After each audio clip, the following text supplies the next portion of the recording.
As far back as I can remember, I always wanted to be a podcaster. For me to live any other way was nuts.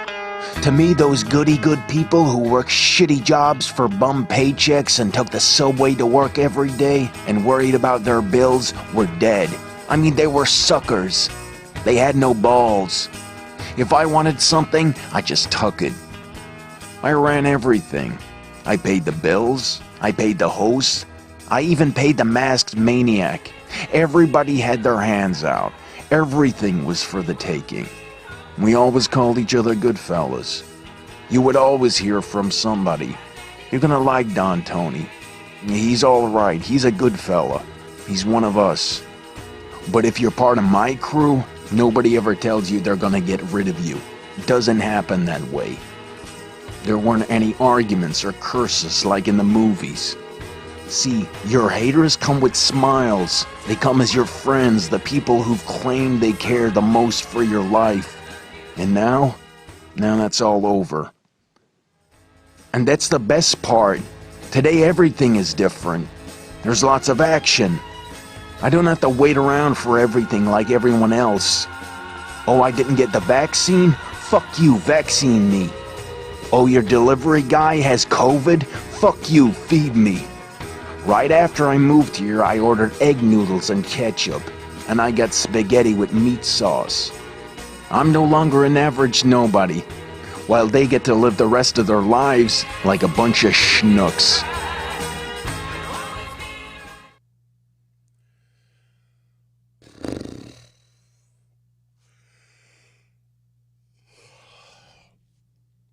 Man, I didn't think it was going to go 4 hours plus.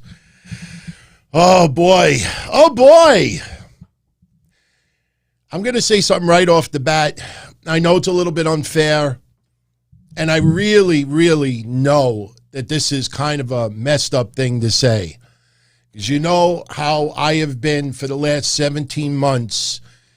It's much of a pain in the ass that I may have come across a lot. You know, I always wanted to keep the thought in everybody's mind, you know, to keep the faith, you know, just, we're almost there, you know, and it got me so angry. I'm not joking. You have no idea how much it got me so angry to watch websites, bloggers, podcasters manipulating and clickbaiting, trying to convince people that pro wrestling will never go back to house shows, that live fans aren't going to happen for a very long time, and when it does, it's going to be very, very tiny baby steps. Man, and that's not the part where I say I feel bad saying this tonight. You watched, even remotely, 10 minutes of AEW tonight. You understand right away why wrestling must be in front of a live crowd. That's what pro wrestling is all about. It's a form of entertainment. It's a sport, but live fans is the lifeblood of the wrestlers. Orange Cassidy getting a push, Jungle Boy getting a push. Imagine if it was just social media noise and no live fans in the audience getting behind these wrestlers. You know, when you're kind of like in a rut and you just hear that noise, that energy, I mean, that lifts up anybody. But the thing I wanted to say tonight that I know is wrong, especially what I've been saying for 17 months, but I got to say it. AEW fans tonight, Double or Nothing, blew the fucking shit. Blew WrestleMania out of the water. Don't give me that it was bad weather at WrestleMania. Oh, it just wasn't the regular microphones and how they were set up. No, I had a lot of people telling me that it didn't. And look, it might have been simply because it was the first event back with true fans, and that could be Mania. But my God, if you're hungry and you're on a desert island and there's nothing but fish and coconuts, and you're stranded like Gilligan for 30 years, 17 months, and then you go back to the States and there's food everywhere, you're just kashkabon everything. When I went into the Navy, And I got out of the Navy, and I was only in boot camp for 5-6 months. I got home. I ate every type of food you could imagine, anything possible. If I'm a promiscuous kind of person, and I'm locked in solitary confinement for 17 months, and I can't even play some pocket pool, and I get the opportunity, legally, I'm going to take the first person that mutually wants to reciprocate, and I'm going to be like, dish. AEW fans tonight just blew it out of the water. Bravo, props, Steve, and some of my haters out there that don't like me very much that were there today. You all made this so much more fun. 1, 2, 3, 4. Sorry.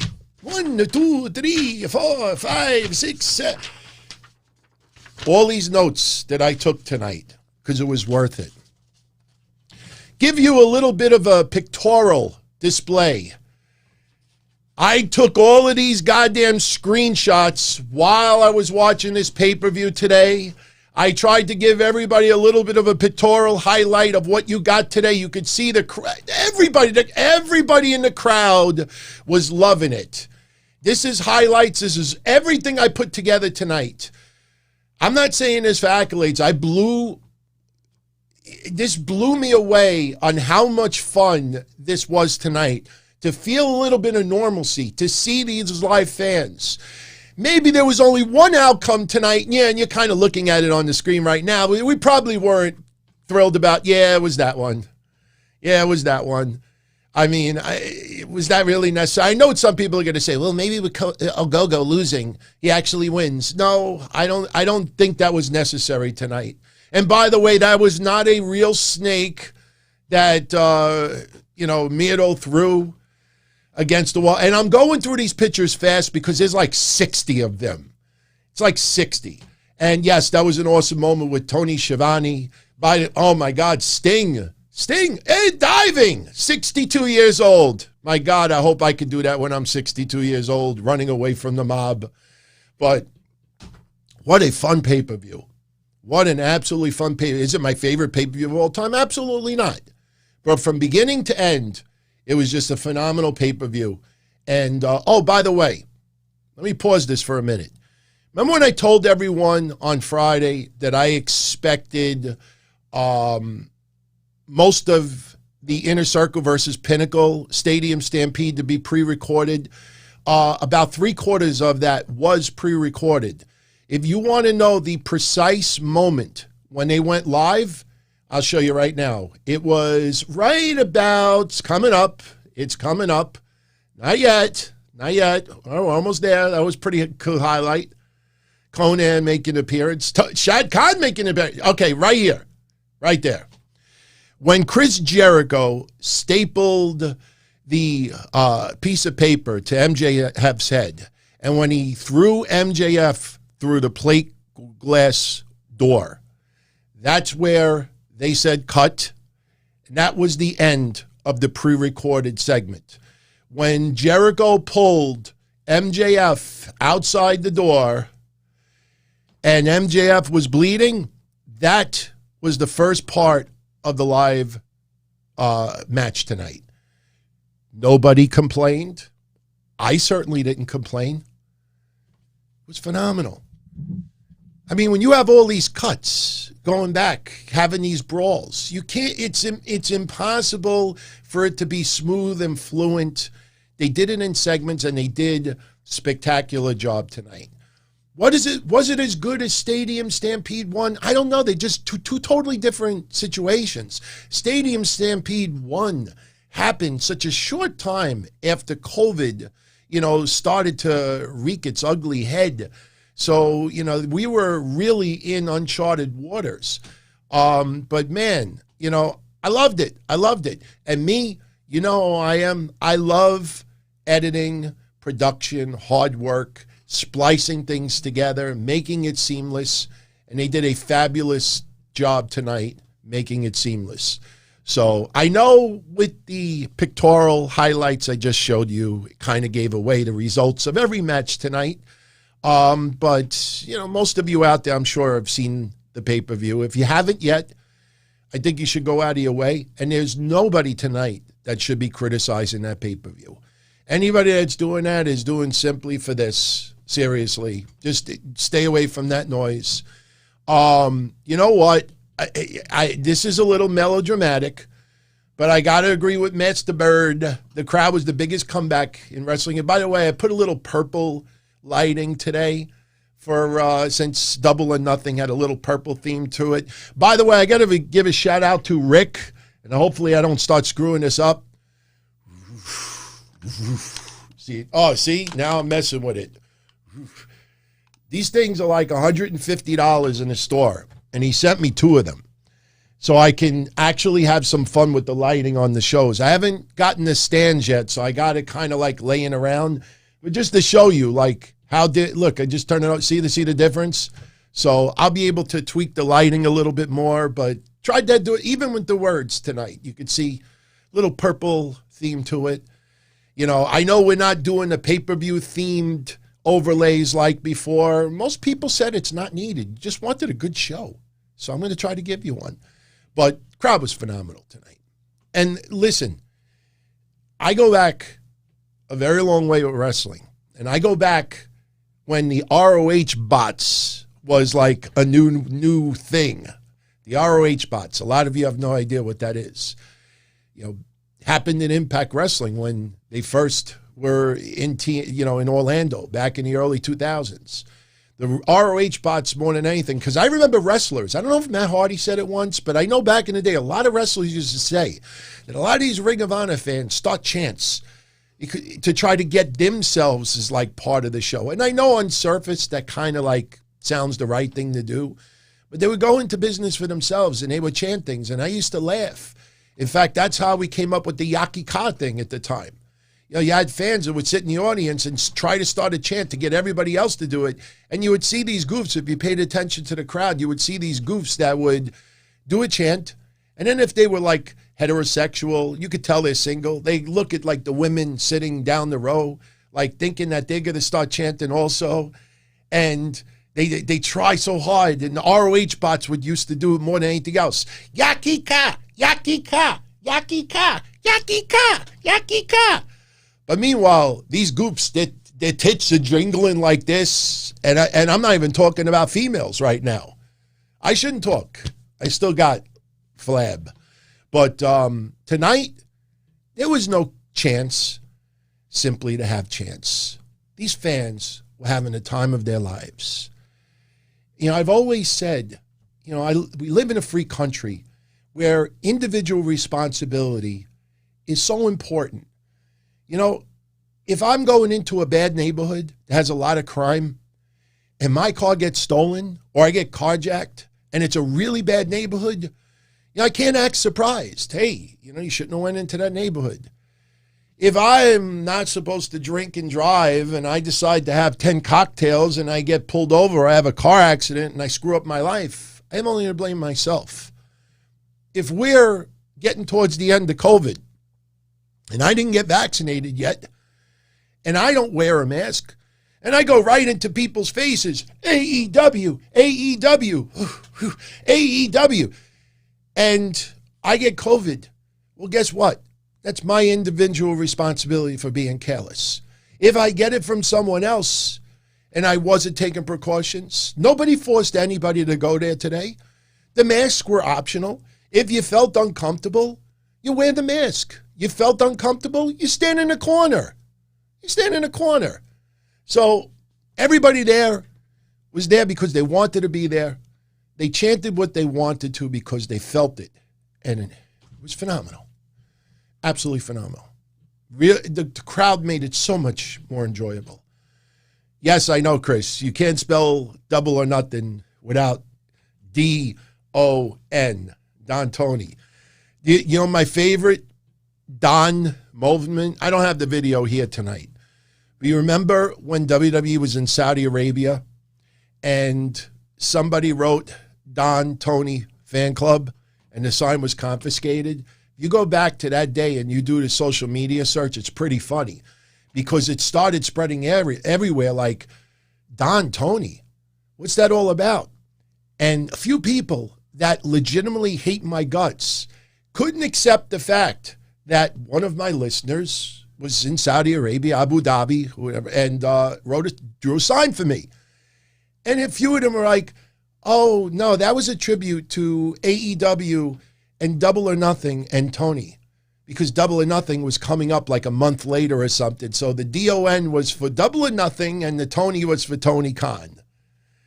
And it was pretty funny just sitting there watching. So I'm like, yeah, okay, trolls. Can't escape this one. Can't escape this one. But, yeah, you can't spell Double or Nothing without DON. Rye Baker, shout out to you. This was the first AEW pay-per-view that he's watched. Why do so many people hate on this brand? Because, dude, seriously, misery loved company. You know that. You know, look at this Willie Urbina situation with Hikaru Shida. Now, I totally think what Willie Urbina did was a very unprofessional thing to do. I will admit it 1,000%. I have made comical jokes of people's accents in the past, but I've also made fun of my own New York Italian accent. Hey, how you doing? This is Tommy. You know, so is it racist? I don't know about that. But suddenly, everybody on the net with the giant letters, Willie Urbina, racist comments. That's about mocking Hikaru Shida's accent. I think that's a little bit more appropriate. I don't think he had any hatred in his heart. And not only that, you could figure it out. He's done it before, because wasn't it, what's his face? Who's the manager for Penta? What, wasn't he the one that said, hey, do Shida. Do Shida. You know, unless he was trying to bait him, you know. I personally, do I think he should have been let go? Suspended at minimum. But even I have grown up since then. I mean, if you notice, I really don't go there with those imitations anymore because it's disrespectful. Whether it's racist or not, you know, it's just disrespectful. And you got to draw a line. Alex Abrahantes, thank you, One Fall. But all these people suddenly are so infuriated with what people just like to get behind negative things because it makes, you know, people feel like that they're part of a cause, that they're involved with something. And unfortunately for a lot of catfish and gumps out there, they will get behind these things to divert the negative shit that they do. I see it every week. And the sad thing about it is there's a lot of people online that know exactly who are gumps and who are catfish and who are fraud. But they go along with it because they'd rather be friends. They'd rather have people to talk to online. I mean, they actually sit there and allow people lie and tell fake stories and commit fraud and do this and that because they'd rather just be part of a conversation than to be alone. So the AEW brand, I talked about it last week. I looked at the banner. I looked at the banner for Double or Nothing. And I really took a step back for a minute. From the Christians to the Stings to Chris Jericho to MJF to Guevara and Darby Allin and Britt Baker and Riho and all the others. And I'm saying to myself, you know, this is for a small promotion, this is a pretty solid roster. There's nothing wrong with the roster. You know, when people out there like, oh, the women's division, look how they don't utilize the women. It's a brand new fucking roster. All right? Blame that on women's wrestling, WWE. Blame it on tons of people. I mean, because for years and years and years, women's wrestling was a small part. WWE has forced the 50-50 TV time because for them, it's the right thing to do. That they're slighting women if they don't do that. Me, I don't care if a show is 100% women. If the women talent are doing better than the male talent, give them airtime. But for AEW right now, it's just not the way that it comes across. They got 3 or 4 people, but here's the thing. You look at Dark, you look at Elevation, and you look at Rampage, that's going to be debuting. Even the 2 that they have now, they showcase a lot of women's wrestling on there. If these people that complain that women's wrestling is not featured enough on Dynamite. Why are they not watching Elevation and Dark? Why? Because once they realize that a lot of these women are up and coming and they need seasoning. You look at Nyla Rose and Kylan King and others, and I'm just naming a couple of, even Abaddon. They're not wrestling for 10 years. Maybe 1 or 2 are, but they're still growing. So they're taking their time with that.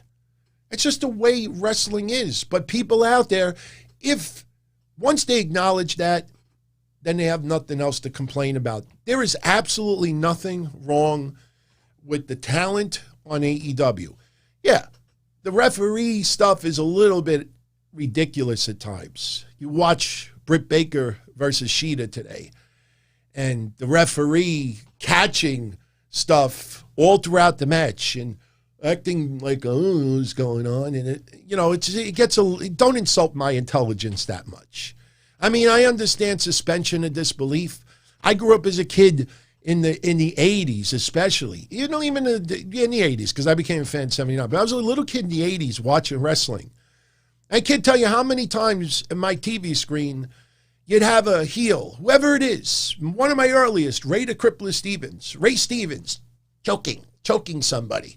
Salvatore Bellomo, even though he was Italian, I was like, good, I don't like that motherfucker. But he would be choking someone, and the referee would be distracted by Freddie Blasio, Albano. And the referee's literally right now, I'm like, look, you can hear him. Look.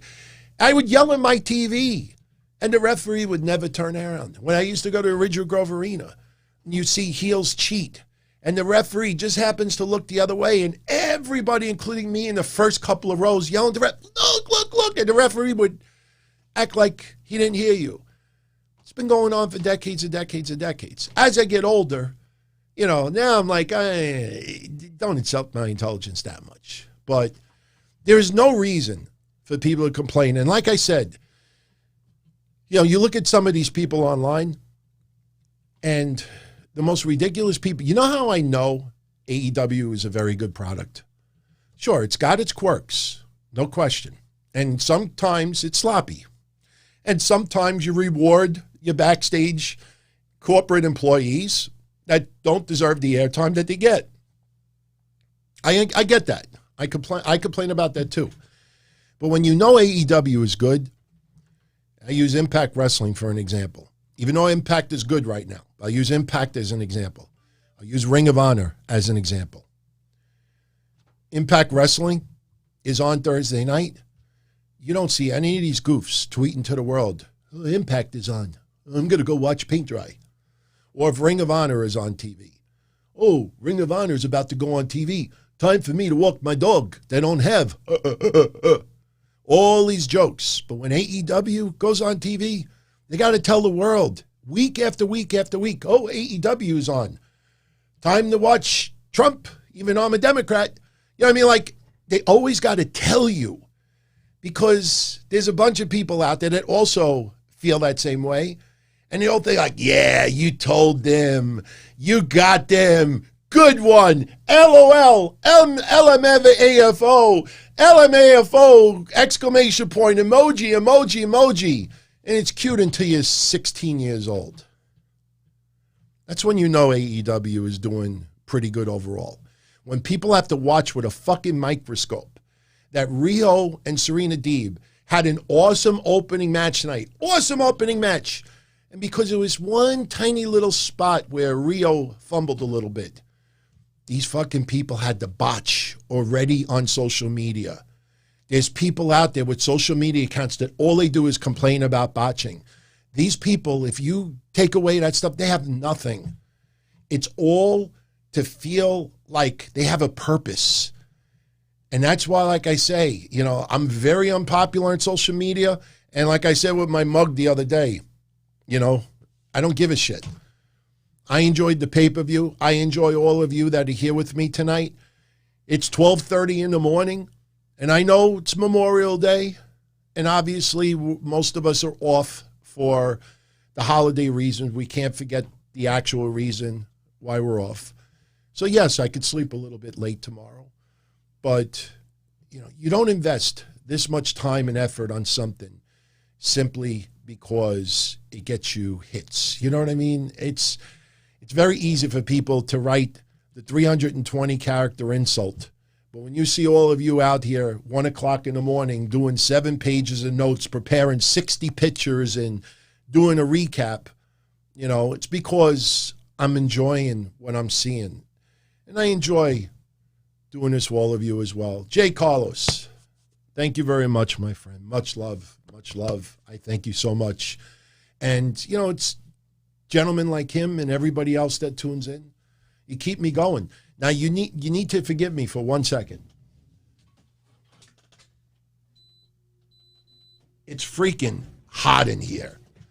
It's like 50 degrees outside, and I have to turn the air conditioner on. So, and by the way, for those out there like Edwin and others, thank you for your service, and for all that have fallen, giving us the freedom that we have today. I thank you as well. I will do a more formal thank you on Monday. So, yeah, Steven, Inner Circle 1. Yeah, look, the results tonight were, for the most part, predictable.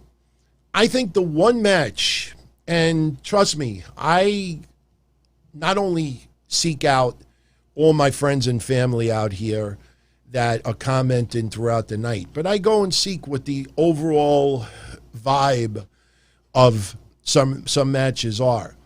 And I can tell you the overall vibe on the Ogogo Cody match was, and I was very surprised. I mean, a lot of people, big Cody supporters, felt that Cody did not need this win today. Now I look back on what I said about the flag match and the theme and this and that, as ridiculously stupid as this may sound, and who knows, maybe they end up doing this after all. But, I almost feel that, and this is the world we live in and so much PC, that I wonder if Cody was against doing a flag match because he didn't want to rub it in to the United Kingdom that that the UK is evil. If you pay very close attention of Cody's promos in the Anthony Ogogo storyline, I was thinking about this the other day, is that he talks about not that the UK dream is bad. He talks about how the American dream is good, and there's a big difference there. And I learned this in like 2006. Because up to 2006, when I started doing podcasting, I used to make fun of every show out there by name. I would do spoofs and then, somebody had said to me, like, DT, you do a great job. Have people tune into you, not because the other shows suck, but because you're good. And that always stuck with me since. Yes, we'll call out people that deserve it. But the point is that you want people to enjoy you because you're good, not because someone is bad. And I think in a lot of ways, I think they would have thought they're insulting the United Kingdom by showcasing the national anthem while someone representing the UK is laid out. One fall.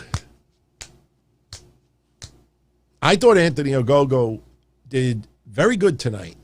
I thought that match went a little bit too long. I personally will stick with what I said before. I thought Anthony Ogogo should have won by referee stoppage. Plain and simple. You punch him in the face, you make him woozy, and then you just nail Cody in the stomach. Let him chew on the blood capsule. Let him spit up blood. Let the referee call it. Cody didn't submit. Cody didn't give up. The referee should have called it. Cody could cut a promo on Friday, next Friday, whatever you want, that I never gave up and I didn't want the match to stop, but this and that. So now Ogogo now looks mortal. I don't know. I think that was the only match tonight that I think people disagreed with the outcome. All the other matches were fairly predictable in its outcomes. I will tell you briefly, and then we'll get into the results a little bit deeper. No reason for me to get into every single move, but I will say this. Britt Baker and Hikaru Shida, I don't know if Britt Baker was knocked for a loop early, but that match, in a lot of ways, I thought fell flat. There was something about it, and look, that crowd was in an awkward position, and I think you could feel it on TV. They have gotten behind Britt Baker, not because Britt Baker is a badass, but because Britt Baker has worked her ass off for the last year. And people that have actually paid attention to AEW over the last year and a half have seen Britt Baker work and work and work and work. And you could feel the confidence developing in her promos and backing it in the ring. If you pay attention closely, she still has a long way to go in the ring. But this is hard work paying off. And the fans there in attendance did not want to boo Hikaru Shida. So they were caught in a rock and a hard place. Do we boo Shida and cheer Britt Baker? Do we cheer both? So they cheered Shida, but I think they cheered louder for Britt Baker. But that match kind of felt a little bit off, in my opinion. But the right person won. The only thing, and I brought this up on Friday, is, Shida is a smaller woman than Britt Baker in size. And they debuted the new belt on Friday. And everybody and their mother, including yours truly, were like, oh, just in time. A little bit bigger, more detailed belt right before this pay-per-view. It's like, oh, let's have her wear it just to fit it. They should have presented that belt a couple of weeks ago. And then Britt Baker could have interrupted that ceremony and then lead up to this match. If anybody's going to say to me, well, the belt wasn't ready until this week, well, then you know what? You do not debut the belt the Friday before the pay-per-view. This Friday, they're doing a championship celebration for Britt Baker. Britt Baker should have announced that she's got her own championship, and she debuts that new title. She could say that she had that title made up because she was confident and she knew that she was going to win. She should have debuted that title. Having Hikaru Shida, giving that belt to her the weekend before, it looked kind of ridiculous because almost everybody in their mind said, oh, yeah, you could see that it was fitted better to look better on Britt Baker. Right? If you saw the pictures before, you saw this. This man made his debut tonight. Thank you, Jay Carlos, again, my friend. Much love. I appreciate the support more than you know. Oh, you know, but thank you. Lio Rush was the Joker, the surprise entrance. Now, if you go back to my pictures, I mean, too bad the Joker had to be a surprise because I thought Penta's outfit, dressed just like the Joker, was beautiful. Penta was the Joker tonight. But Lio Rush, surprise? Look, anybody that goes back with me knows that I was always a fan of Lio Rush. And if anybody remembers my rant, just how much I was happy for him when he won the NXT Cruiserweight Championship. That was a lot of plates of shit that he had to eat and worked his ass off to get to that point. Always remember that, always happy for him. So I was happy to see him back on TV. I will admit, maybe a little bit of a letdown. I got a kick of all the people online that were teasing that it could be Daniel Bryan. And I'm saying to myself, my God, that's a fantasy. I don't blame anybody for fantasizing. But people are actually trying to tease that as legitimate news. And I see people falling for it, not even complaining about it. I'm like, wow, it's pretty amazing. But Lio Rush, Big T says he hasn't missed a beat. He hasn't been out that long, and he's still very, very young. And he has wrestled for a few promotions, so he has definitely kept himself in ring shape. Did a great job tonight. Thought he got eliminated a little bit too quick, in my opinion. As far as my predictions tonight, I got two wrong. I thought if Cody was going to win, it would be by DQ. But I also thought that it would more than likely be in a no contest win for Ogogo, which to me, again, should have been the way to go. And I also predicted Christian as the winner of the Casino Battle Royale. Missed it by that much. Jungle Boy, no problem with it. He's getting his title match in 2 weeks. Not at the next pay-per-view, which is happening, September 5th in Chicago? Let me pull out my notes. September 5th in Chicago. Wow, my memory's pretty good tonight.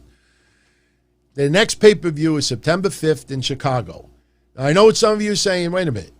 July, August, that's 3 months from now. That's okay. No rush. No Leo rush. No rush. September 5th is 3 months from now.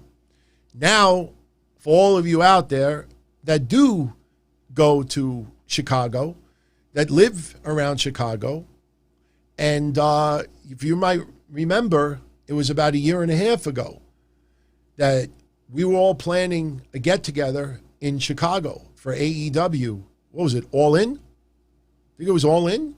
And I have my plane done. I have my hotel set up. And then I don't remember what happened. I think it was Julian Cannon that was trying to get us press passes for AEW. And they didn't give them. And me, I was like, I don't mind paying my way. But I was a little insulted that, okay, everybody else is getting press passes. And, I put a couple of inquiries in there. And look, if you're going to send me a response, we gave all them out already and this and I would have been like, fine, just pay my own way. But when they turned around and just didn't even respond, I was like, fuck you. I spend my money somewhere else.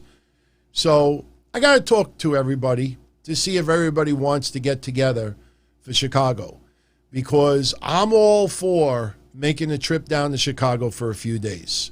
So I still have my insurance hookups over there. So for any of you out there that plans on going to the next pay-per-view, let me know. Let me know. And you might actually see me over there. So I wish I could have gone to Florida today. I really could have.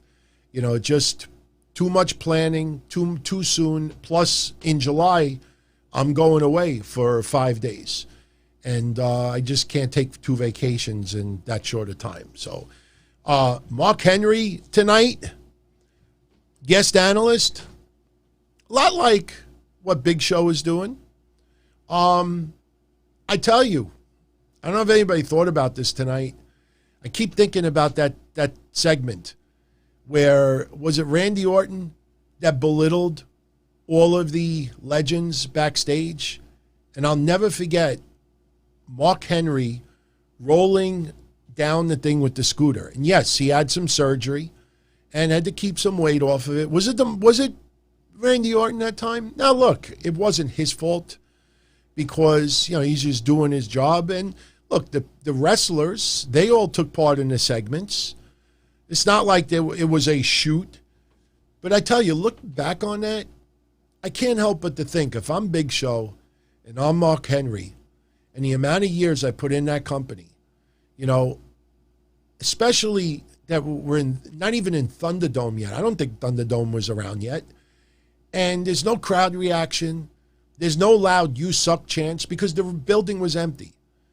And, to see that this is pretty much the last 2 things. I think of Mickey James. Think of this. When does WWE start getting it? I just picked up on a pattern. And I know what you're going to say. And they've been doing this for a long time. Oh, WWE, we're in 2021. It's about fucking stopping this stuff. Let me get a little deeper in this. Matt Hardy, about to, have his contract expired. They do something on TV where Randy Orton takes him out. All right. And then they kind of like stick it a little bit further once they realize that Matt Hardy is not going to resign, because Matt Hardy still wants to do it in the ring until he can't. He doesn't want to be a trainer this early in time. Then you go to Mickey James. The last vision I truly have of Mickie James in WWE is her having that match on Raw, and then all of a sudden she's pinned and she's looking at the referee like, I'm like, man, another fucking legend disrespected. And then you go to Big Show. And they do that segment backstage for Randy Orton. They even did the thing with the lights going off. Remember the lights going off? And Big Show is insulted. Mark Henry is insulted.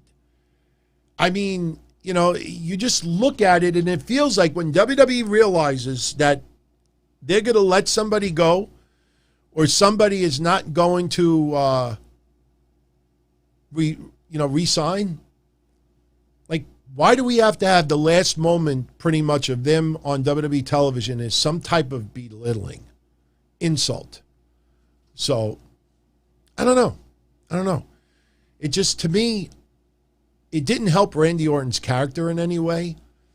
It just felt like if someone is going to leave or you going to release them, you know, it just feels like sometimes they have a little bit of an infatuation that we got to have them leave on like a low note. And I don't know if anybody in their right mind in WWE thinks, oh, by doing this, you think AEW is going to sign Mark Henry? He's look at the goof wheeling on the thing. Doesn't lower their value in any way, shape, or form. So I don't know, man. I don't know. Charlie, I'm sorry if you're having some issues. I know no one else is, but I don't know. Let's fill in the blanks a little bit. Let's fill in the blanks. Because I definitely, how long are we going? We're going 42 minutes already. I don't want to go as long as the pay-per-view. There's no reason to. So, there we go. Double or nothing. Get myself in the middle of this. Now, we also got a second pay-per-view announced tonight. I might as well mention it now. And again, I got 7 pages of notes because I didn't want to look on the screen because it's busy tonight. Shout out to everybody who's on Periscope and Facebook and the other outlets and my YouTube family, obviously. But AEW Full Gear, November 6th, St. Louis, Missouri. Take note. From now to All Out, All In, All whatever. That's 3 months from now. 3 months in a week. Full Gear is only 2 months after Chicago. So you're going to see, once we get into the latter year, now the pay-per-view schedule is going to speed up a little bit. And this has to do with getting back to normal, negotiating buildings and venues. You know, we don't need to get into that discussion again. So, what I really liked, by the way, I got to make mention of this. What an awesome shot of the crowd. That was the setup tonight. I absolutely love that picture. I mean, it just shows you. And if you look closely, there are people wearing a mask. You know, me, you know my feelings. If you're vaccinated and you pass that 2-week threshold after the second vaccine, unless it's Johnson & Johnson, well, now, 2 weeks after Johnson & Johnson also. My opinion, you don't need to wear a mask anymore. We've looked at all the scientific studies. And, my God, if anybody pays attention to the numbers here in New York, it's crazy. It's down to like 0.6, 0.5% as far as the positivity rate. It's dropped so much. And the one thing, if you notice, we've gone through fans back at Knicks games, Mets and Yankees. I'm just talking locally, you know, other sports. And you have people at the beach, Easter, graduations, you know, going away for spring break, Mother's Day, and no spikes. No spikes. If there's any state, other than maybe South Beach, that would be a little bit irresponsible with doing whatever they want to do and, you know, not listening to people, it'd probably be New York. So, yeah, Sam, Toronto is still in the lockdown because Toronto, unfortunately, has not dispersed the vaccine like we have in the United States. I think Canada what is the vaccination rate? 3%, 5%? Japan also. Mish and I are going to talk about the new Japan WWE rumors tomorrow. I elaborated a little bit about it last week. But, one thing that people need to understand, if this gets done, it ain't happening for a while. Japan is only vaccinating about 5% of their people. So you think they're going to go into it? No. So, people are thinking that, it's going to start tomorrow and this and that. So we'll talk about it tomorrow. Shout out to Razia Pratama, 12:42 right now in Indonesia. Is that afternoon or is that nighttime? Is that morning or afternoon? I think that's afternoon, actually, the time difference. So, Near, I heard that you actually won the predictions contest tonight. So that actually works out because I owed you a PayPal already. So you probably get double. So cool. Absolutely cool. I got to see who was runner-up. But Razia, let me know. Is it 12:42 a.m. where you're at or is it afternoon? So I think it's afternoon by you. Kind of wish it was afternoon over here. But now, if you noticed, the buy-in, they had Serena Deeb versus Riho. And if you looked at the camera setup, they had the camera set up on the opposite side of the ring. And it's afternoon over there. Yeah, so I thought. I figured the time difference afternoon. That's cool. Absolutely cool.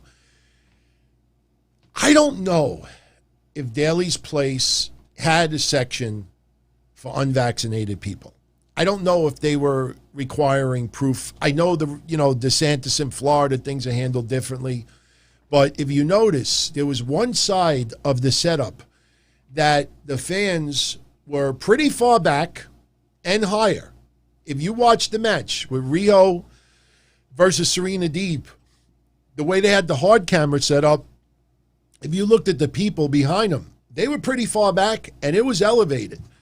And I was very impressed with AEW and Daly's Place setup today. I thought they did a fabulous job with that. But, early on, that crowd was hot. Big chance for Riho. Let's go Riho. Let's go Deeb. Serena Deeb playing the heel a little bit in this match. The match was excellent. I mean, Riho and Serena Deeb, and I got to also say Hangman Page and Brian Cage. That's why I say with those live fans, you could feel them absorbing that energy from the fans. And, look, Riho and Deeb, there's a little bit of a communications breakdown there, so you are going to see a little bit of, flubs here and there. Like I said, I just think it's disrespectful for people online to literally just sitting there waiting to screen capture botches, and most of them don't even show you their face. Could you imagine how they have botched things? Imagine how they would feel. We start posting everything that they botch throughout their careers. But I tell you, Serena Deeb tonight, and yes, I will admit, some of what Riho was kicking out of was a little bit ridiculous. I actually started taking notes about it. And one thing about Serena Deeb, which makes her awesome and a very credible champion. There was one point towards the end of the match where Riho hit Serena Deeb with a little bit of a lame leg kick. I'm flubbering a little bit here because I feel a sneeze coming. I think in 25 years of doing shows, I think I've sneezed maybe 4 times on shows. I feel it coming. When they say close your eyes, so you might actually see me sneeze. But Riho hits Serena Deeb with a pretty lame leg kick. And Serena Deeb is draped over the middle rope.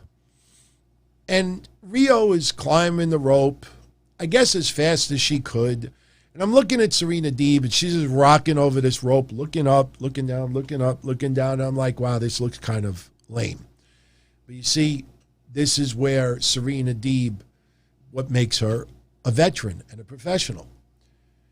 When Riho jumped off the top rope, Serena Deeb moved out of the way. Yes, sure, it was planned that way.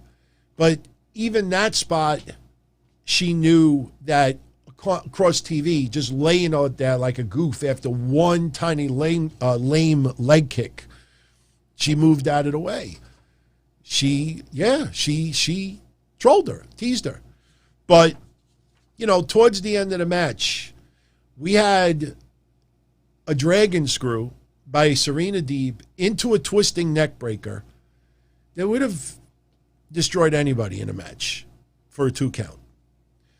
Literally 10 seconds later, she hits a double dragon screw that the commentators even said they never saw before into a powerbomb, and Riho kicks out at 2. And then Serena Deeb, when she did the powerbomb, she's literally laying her whole body weight on Riho, and she kicks out. And it didn't look good on TV. And even the announcers were trying to cover up like, well, Serena Deeb really didn't put all her weight on it, this and that. But the thing that got me a little annoyed with that is Riho immediately bounces up and tries to hit a move or two, and she's no-selling everything that just happened to her. And yes, it's the first match back. People are just into it.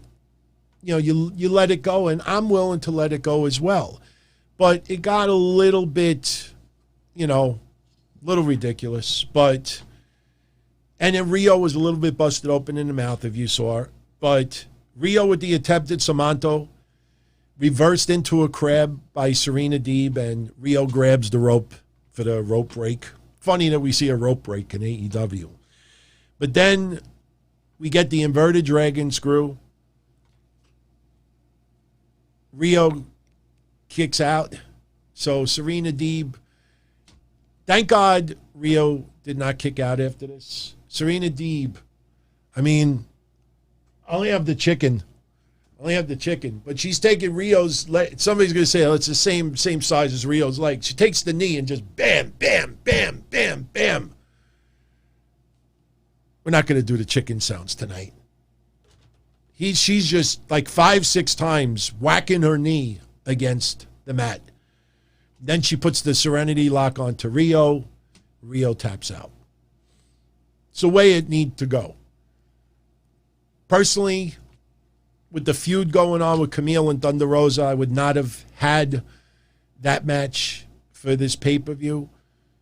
But it is what it is. They nailed it. Honestly, you really could not complain in this match, even with the communications gap between the two. They did a wonderful job. And the best thing about it was the buy-in. We're not even in the pay-per-view as of yet. So, yeah, I think we should actually put this back on the screen, right? There we go. So Serena Deeb retains. Now, for what I understand, Riho is going to stick around for a little while. And you know what? I don't know if she's been vaccinated. I'm assuming she could probably get vaccinated in the United States. I don't know why she would not be able to. I know what you're going to say. Well, maybe she's not an American citizen. I don't know. But I do know a couple of people that are not American citizens that live in my neck of the woods who are vaccinated. I know one of them specifically is here illegally, and he got vaccinated. So I don't know what the deal is, but I would think if she's coming from Japan, and Japan only has a 5% vaccination of their population, when they announce on TV that she just got off the flight, unless she's fully vaccinated, they might need to have a little bit of precaution over there. But we got to see Serena Deeb now focus on the NWA. But again, I'm a little concerned also, and I'm not going to get into the rant over here, but I definitely suggest some of you out there check out what I was talking about Friday about Impact Wrestling and NWA and the cause of concern that they're not in the near future having live fans return. And for the people out there with the wishful thinking about Slammiversary with live fans, check out what I said Friday about that building. That's just a perfect example of people not doing their research before venting on things. And if they're not going to have fans back by August, this is a cause of concern. So that's why I don't really put too much thought into NWA right now, for the simple reason that, everything they're doing, they're forcing people to pay. And it feels like they don't have the bankroll to start taking out buildings to have live fans again, including Impact. They don't want to invest that way. But hopefully in the next 2 months, hopefully we start seeing it. But opening match, the buy-in, phenomenal. Speaking of phenomenal, these two guys tore it out of the building. Oh, by the way, I gotta mention this. Right before this match, they did a little segment showing the fans at the Fan Fest. And it was cool. They had it set up where some wrestlers were behind plexiglass and some would come out to take a picture or something like that. But for the most part, it was just to keep little, precautions health-wise, and did a fabulous job. I know a few friends of the family, Donzilla Army, that went, gave me a lot of recap and sounded like everybody had a wonderful time. But I got a kick out of this segment. I don't know if anybody thought this also, but they played that same song that WWE used to play. Remember, Are You Ready to Go? You know that song, right? Oh. And as soon as I heard it, I don't know if anybody did tonight. Oh, it'd be awesome in the chat room if someone did. But as soon as I heard that song, Are You Ready to Go? I heard Triple H's voice go, Are you ready? Anyone out there think that? As soon as I'm hearing it, you remember the video that they would do? Are you ready to go? Oh, are you? They did the same song. So, by the way, I got to find out what that song was that Conan was playing tonight. If you listen to it closely, it got a New Jack NWA theme, his theme song in ECW from the NWA. It had that vibe. It had that same beat vibe. And I wonder if it was like an inadvertent tribute to New Jack. So I thought that was awesome. But Hangman Page and Brian Cage today, Jesus Christ.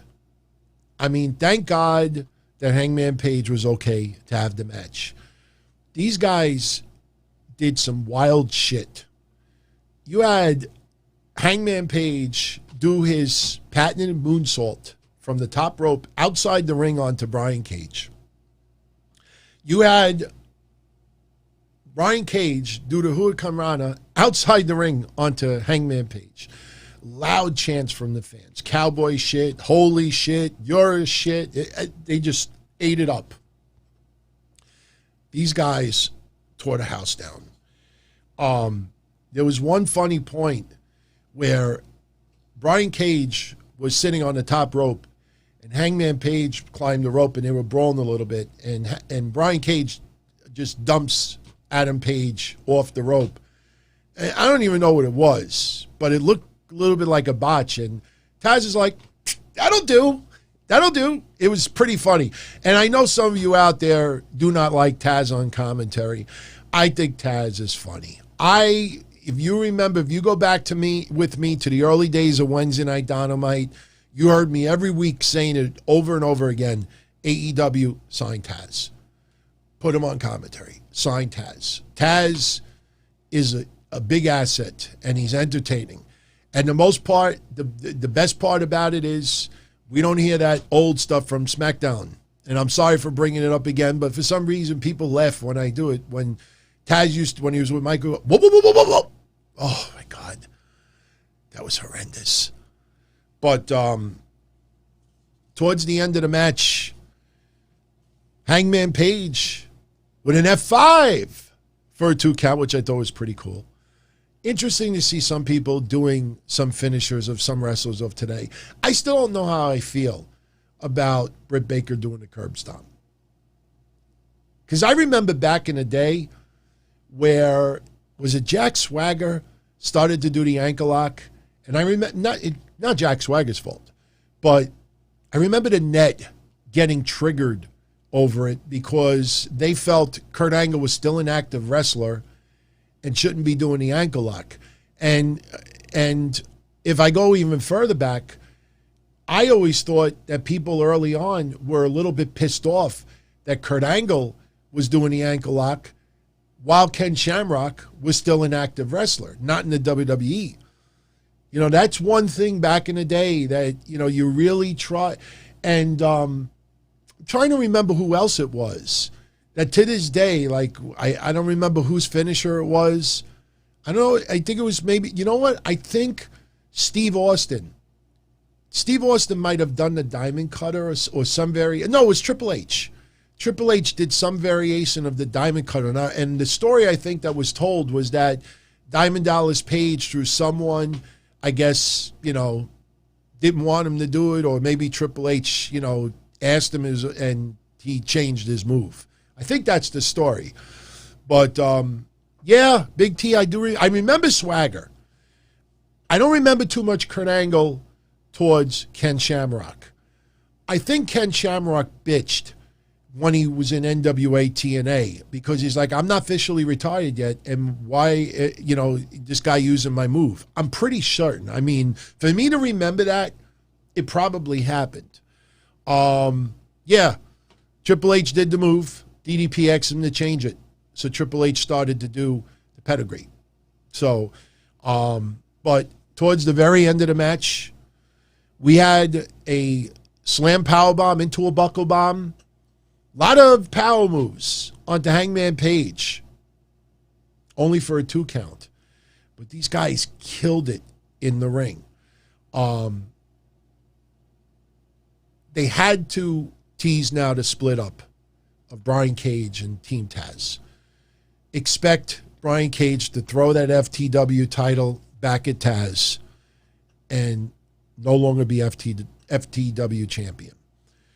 That belt really, I understand, you know, to kick it off that way, but I don't think it's needed anymore. But towards the end of the match, you had Hook from Green Hook, New York, and Ricky Starks come out. Hook is distracting the referee. Ricky Starks slides the FTW title in the ring. Brian Cage looks at it, and he says to Ricky Starks, like, I don't need this. So he throws the belt back out of the ring, and Taz is basically saying, like, what's this guy doing? Are you stupid? Ricky Starks looks confused. So what happens? Brian Cage gets distracted, and Hangman Page hits him with the buckshot lariat. Gets the win. After the match is over, Hook is in the ring with Ricky Starks, and they're jaw-jacking with Brian Cage. Brian Cage goes to shove Ricky Starks very lightly, and Ricky Starks is like, I got a broken neck. Can't touch me. That was funny. So he looks at Hook and just shoves him and leaves the ring. And, you know, this is probably the beginning of the end of Brian Cage with Team Taz. No, Ricky Starks will not be feuding with Brian Cage right now because he's going to be out for several more months with the neck injury. 3 months, 4 months at least, minimum. So he's out for a while. But Ricky Starks will still remain animated and on television. Don't know. Maybe we'll see Brian Cage versus Powerhouse Hobbs, which I don't know how much I want to see that. So, one, the crowd was spectacular tonight. The crowd just gave it that extra. It just gave it that extra. I mean, I know we haven't had live fans in a very long time, but I am pretty positive that everyone out there is going to agree with me when I say this. If we would have never had COVID and live fans never left wrestling or were never forced to leave wrestling in person, people still would have said that crowd tonight was awesome. They ate up everything. Yes, a little extra energy and love because of what they missed. And again, that's why now you understand a little bit why I was so angry last year when these people started feeding to people. No live fans, probably until 2022 at the least, and no house shows and no this. I'm like, oh my God. People believed it. They bought into it, man. King Ace, Gerardo Sanchez, Jimmy Faluca, Jay Brony. What's going on? So, I tell you, Stadium Stampede, not really a match. So when I do my favorite match of the night and least favorite match of the night, I might have to leave Stadium Stampede out of it and judge only the other matches. I mean, Stadium Stampede was my favorite of the night because I like shit like that. I mean, it's entertainment.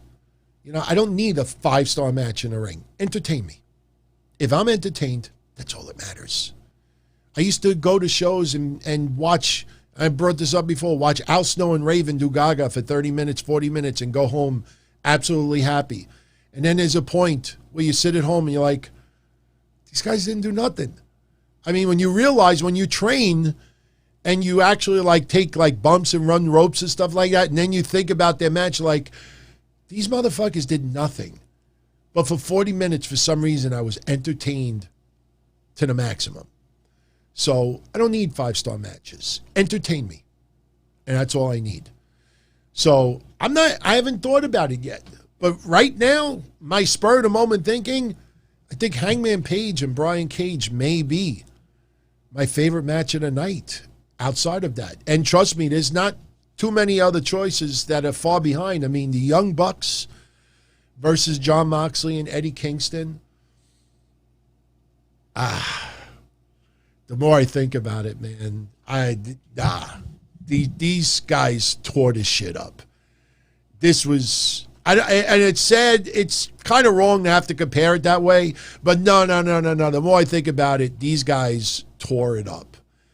And you're going to see little by little, I'm not going to really look at my notes all that much because I'd rather just tell you from, you know, just my memory of what happened. I will say this. I'm getting a little sick and tired of Jim Ross on commentary saying over and over again that the Young Bucks always rely on 2-on-1 for their offense and to win matches. And I look at every other fucking tag team in AEW and everybody does 2-on-1. Everybody double teams everyone. Everybody does that shit. I understand Jim Ross is told to say that, but it just does not make sense. Doesn't make sense at all. But a few people out there tonight, I didn't say anything.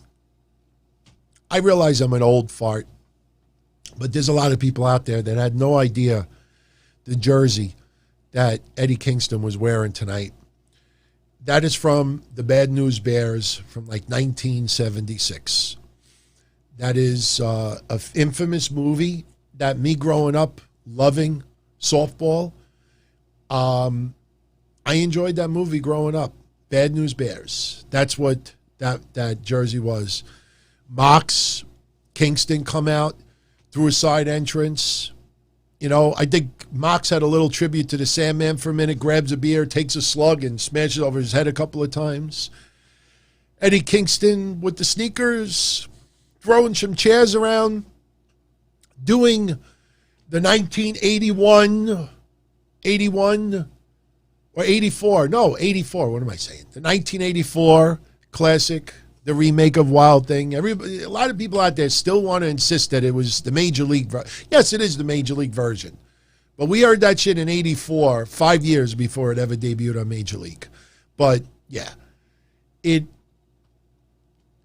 That song, you know, the original version, I'm a little sick and tired of hearing because periodically it always seems to be played in a supermarket, a doctor's office, a dentist's office. You know, you're waiting in the post office, the bank, and for some reason, Wild Thing, I think I love you. I want to know. When you're a young person and you only hear it once in a blue moon, that's fine. But, you know, I used to listen to K-Rock and WNEWFM every fucking 2 hours. I want to know for sure. But the Wild Thing version, I love this one. I love it. I tell you, no, the Tony Loke one wouldn't be fun. It wouldn't be fun. Even though I actually could still enjoy that song, but there was a point, because Tony Loke I always liked. I always liked Tony Loke. I always loved his appearance from Ford Fairlane. You stupid, greasy Italian eating meat, sausage, meatball eating motherfucker. Today is the first day of the rest of your life. Tony Luck is good people. I like Tony Luck. But, in fact, I think when he wore that shirt in Full Family, wasn't it the Wild Thing tour? I think it might have been. But I'm revealing my age over here. But Moxley and Kingston and Young Bucks, their hair is a little bit lighter in shade, if you saw the pictorial display I showed earlier. And Moxley took a beating.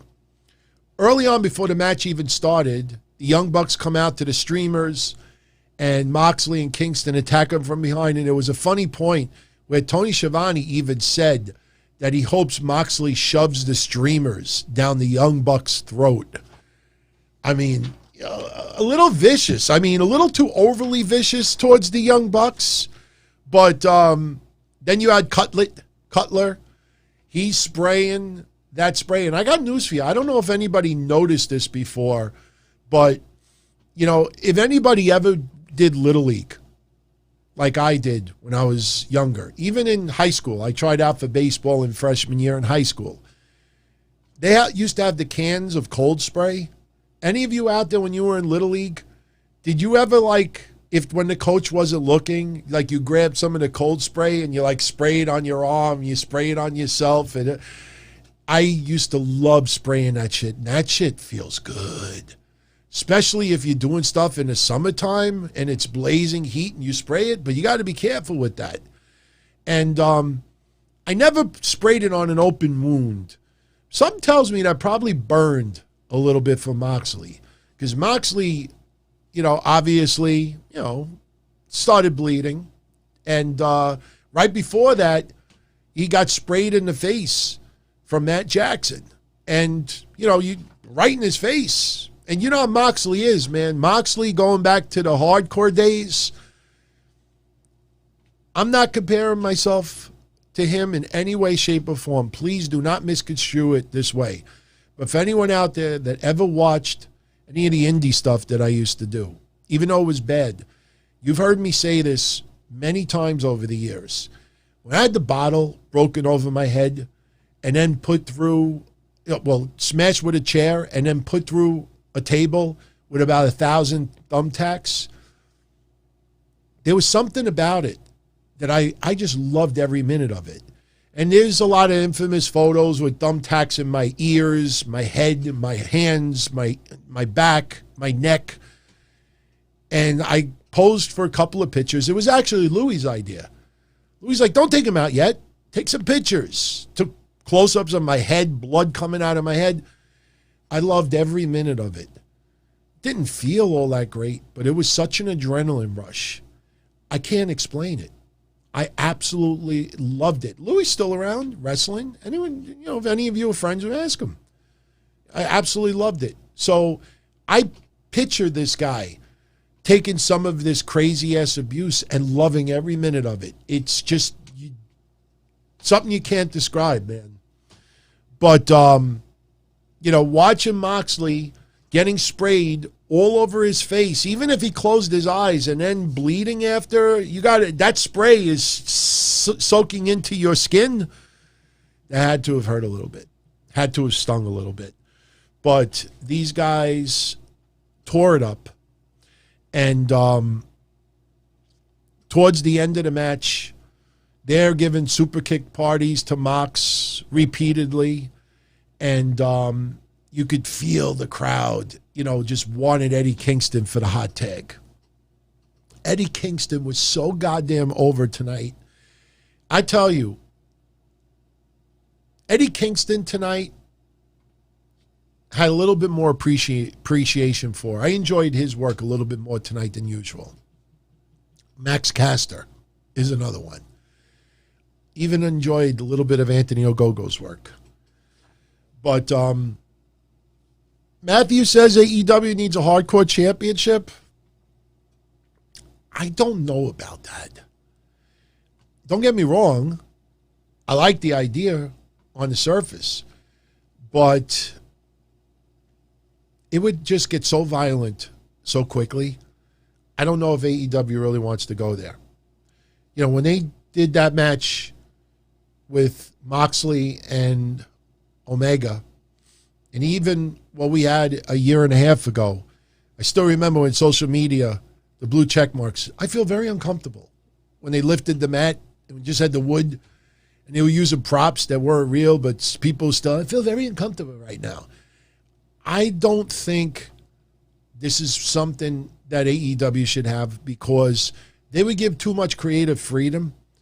And I just get a weird feeling that there would be a lot of weapons used that I think would be a little bit even too extreme for AEW standards. So, just my opinion. Just my opinion. Yeah, a few people are saying right now they'd love a hardcore championship. I'm not saying it's a bad idea. You know, I just don't know how much, you know, they would pull back, you know. So, plus you don't want it to turn into a joke either.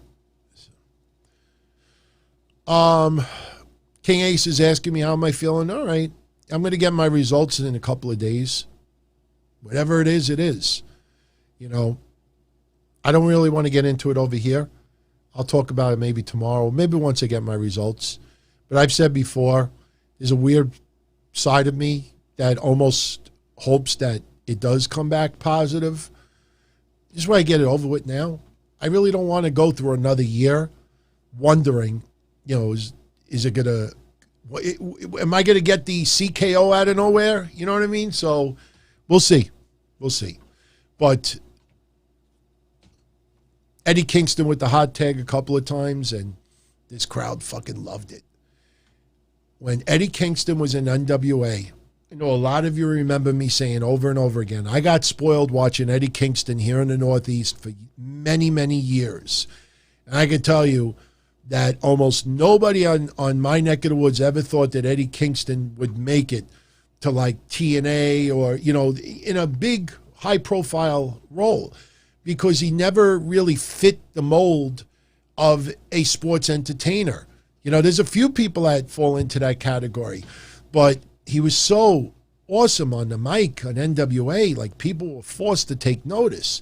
And you look at his body, he doesn't have like the ultimate physique, and he looks like somebody that you would just hang out with, you know, at your house in the summertime, having a couple of beers or something. But the fans, they love getting behind people that may not have had the easy path that they had, but they could relate to a little bit more down the earth. Sure, there's some people that absolutely love the larger-than-life superheroes. There are people that just love hard work that ends with results. Because you could have some people working their ass off and still can't put it together. But Eddie Kingston, a couple of hot tags today, but in the very end, you know, the Eddie Kingston gets laid out. The Young Bucks hitting sliced bread on John Moxley for a 2 count. Moxley gets the hot tag, but is immediately greeted with a super kick party. Fans chanting, "This is awesome." And by the way, this has to be the record of "This is awesome" chants on a pay-per-view.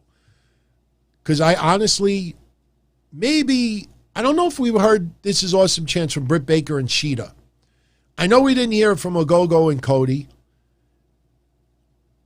I can't think. I don't think any other match. I think every other match had "This is awesome" chants. I know the 2 main events did. So, crowd chanting "This is awesome." We had Kingston and Moxley hit a doomsday. They were holding one of the sneakers for some added effect, but it really had no effect, but the crowd just ate it up. Then you started hearing "Fight Forever" chants from the fans. This match, I won't be surprised if Meltzer gives it like 4 3/4 stars. Me, I don't like rating matches with stars, but I could picture Meltzer giving this 4 3/4. Patty, thank you for the kind words, Patty. Much love. But in the end,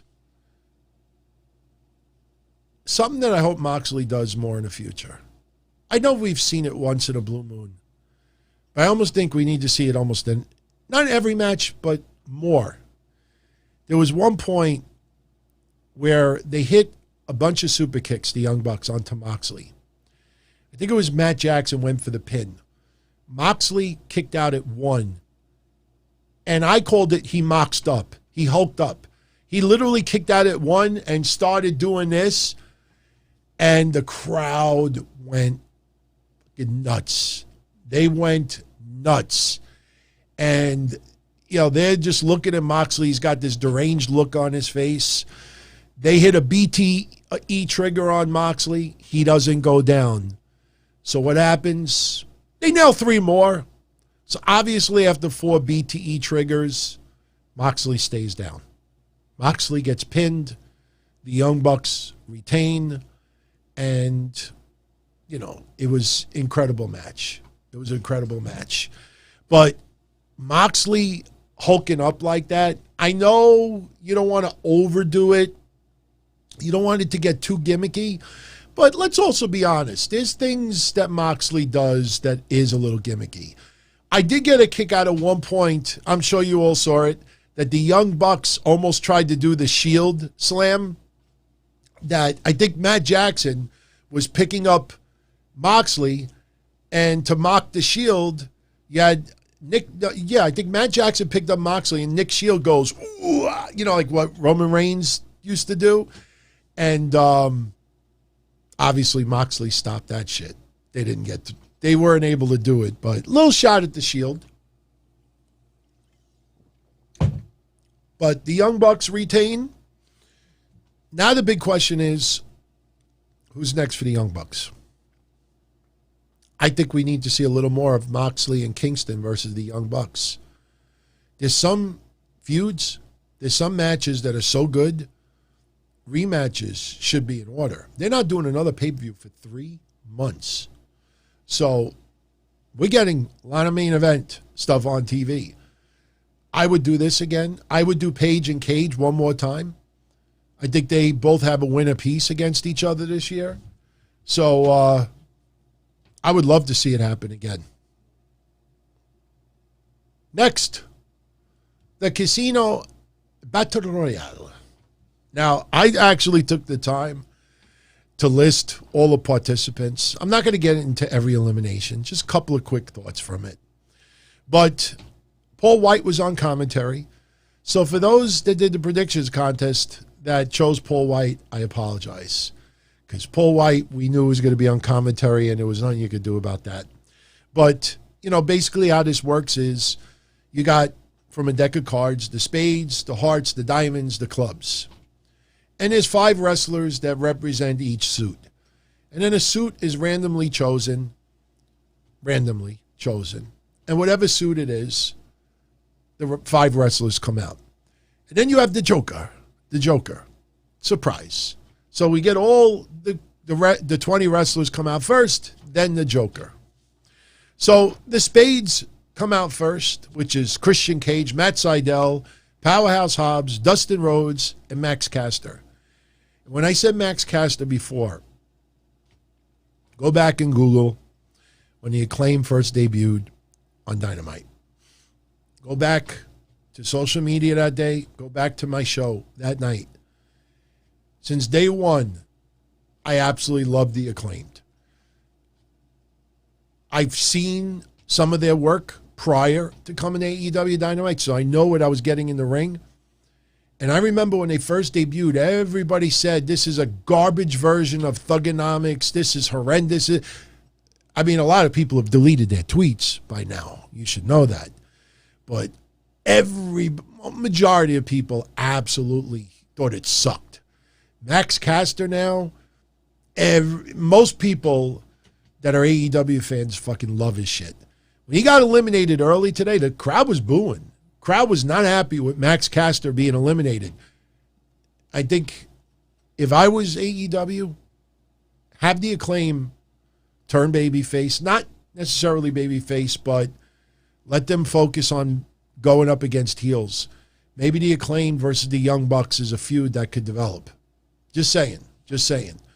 But Max Caster, rapping on Dustin. I think for a moment he had a little brain fart. Because he there was 3 or 4 times yo, Dustin, look at me. Yo, Dustin. See, I think he kind of needed to get into a cadence. But it was funny. He criticized Christian, talking about that he's nothing without an edge. And it was a pretty funny shit from Max Caster. But Max Caster, man, I love his work. So they came out first. Christian Cage almost immediately eliminates Powerhouse Hobbs. Excuse me. Actually, I'm jumping a little ahead. Max Caster eliminates Matt Sydal about a minute in, so Matt Sydal's work is done early. You would have thought, with this back and forth stuff he did with Christian, that maybe Christian should have eliminated him. I don't know. So Christian then eliminates Max Caster to loud boos. Fans were not having it. The Diamonds come out next. Matt Hardy, Ken, Preston Vance, Nick Comoroto, Serpentico, and Isaiah Cassidy. And Ken attacked Matt Hardy on the rampway.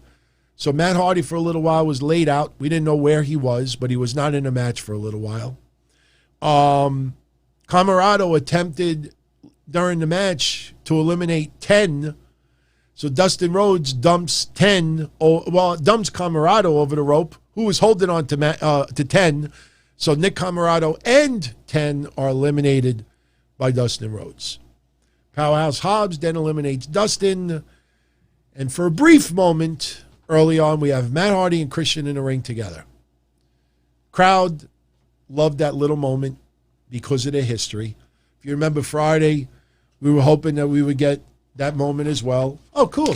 I get to get rid of some notes. Got rid of 2 out of 7. I'm not really going by them anymore, but just so I don't go out of place. Next, we have the Hearts come out. Actually, I don't even have to tear it. You know what? I could be a real prick and just do the Orange Cassidy and do this.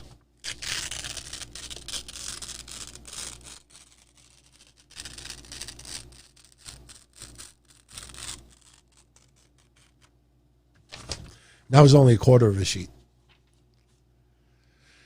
How's everybody doing tonight? 1:35 in the morning. 1:35 a.m. You know what? If you're enjoying the show, you know I always ask once or twice during the show. Smash that like button. Like, share, subscribe. The more you do that, the more you're telling YouTube that you're enjoying the shows. And, by the way, before we get back to the match, this was the commentator setup early tonight. And I tell you, those are very old slot machines, but the one right by Jim Ross, I have fond memories of. That one is called Frozen Nights. And back in the day, there was a method that you could actually hit prizes almost every time. If you look at these, and look, when you see these machines, see those 3 red buttons like facing you, like right in the middle of the slot machine? See those 3 red buttons? Those slot machines were obviously rented from, a slot machine company. But those machines are all set up the same way. What those machines do is you put the money in, and if you notice, there's no lever. See how close they are together? There's no lever. What you do is, while the machine is spinning, you press the 3 buttons in the middle, and the buttons stop the slot machine. So if you got into a cadence, there's a few people on YouTube, I think, that have shown you that you could actually hit a little bit more out of the... Now, look, these are old machines, like I said, but there's one guy on YouTube. He does it live right on the thing. He just, 10 out of 15 spins, he's hitting big things. There's a cadence that you do. But that game in the middle, I used to play it a long time ago, and I remember that game specifically. So, yeah, you push the buttons in the middle, and that's how you stop the machines. So, but if you notice, no lever, because a lot of even slot machines of today, you could either just push the button or you pull the lever. I always laugh when I go to Mohegan Sun because there's people out there that they usually pull a lever when they're just losing. And they'll press the button for like a half an hour, and they start losing profusely that they think pulling the lever gives them better luck. And you'll hear somebody once in a while be like, ugh, and you hear that energy like, ugh. I just can't push the button. They just, ugh. No levers on these slot machines tonight, as you could see.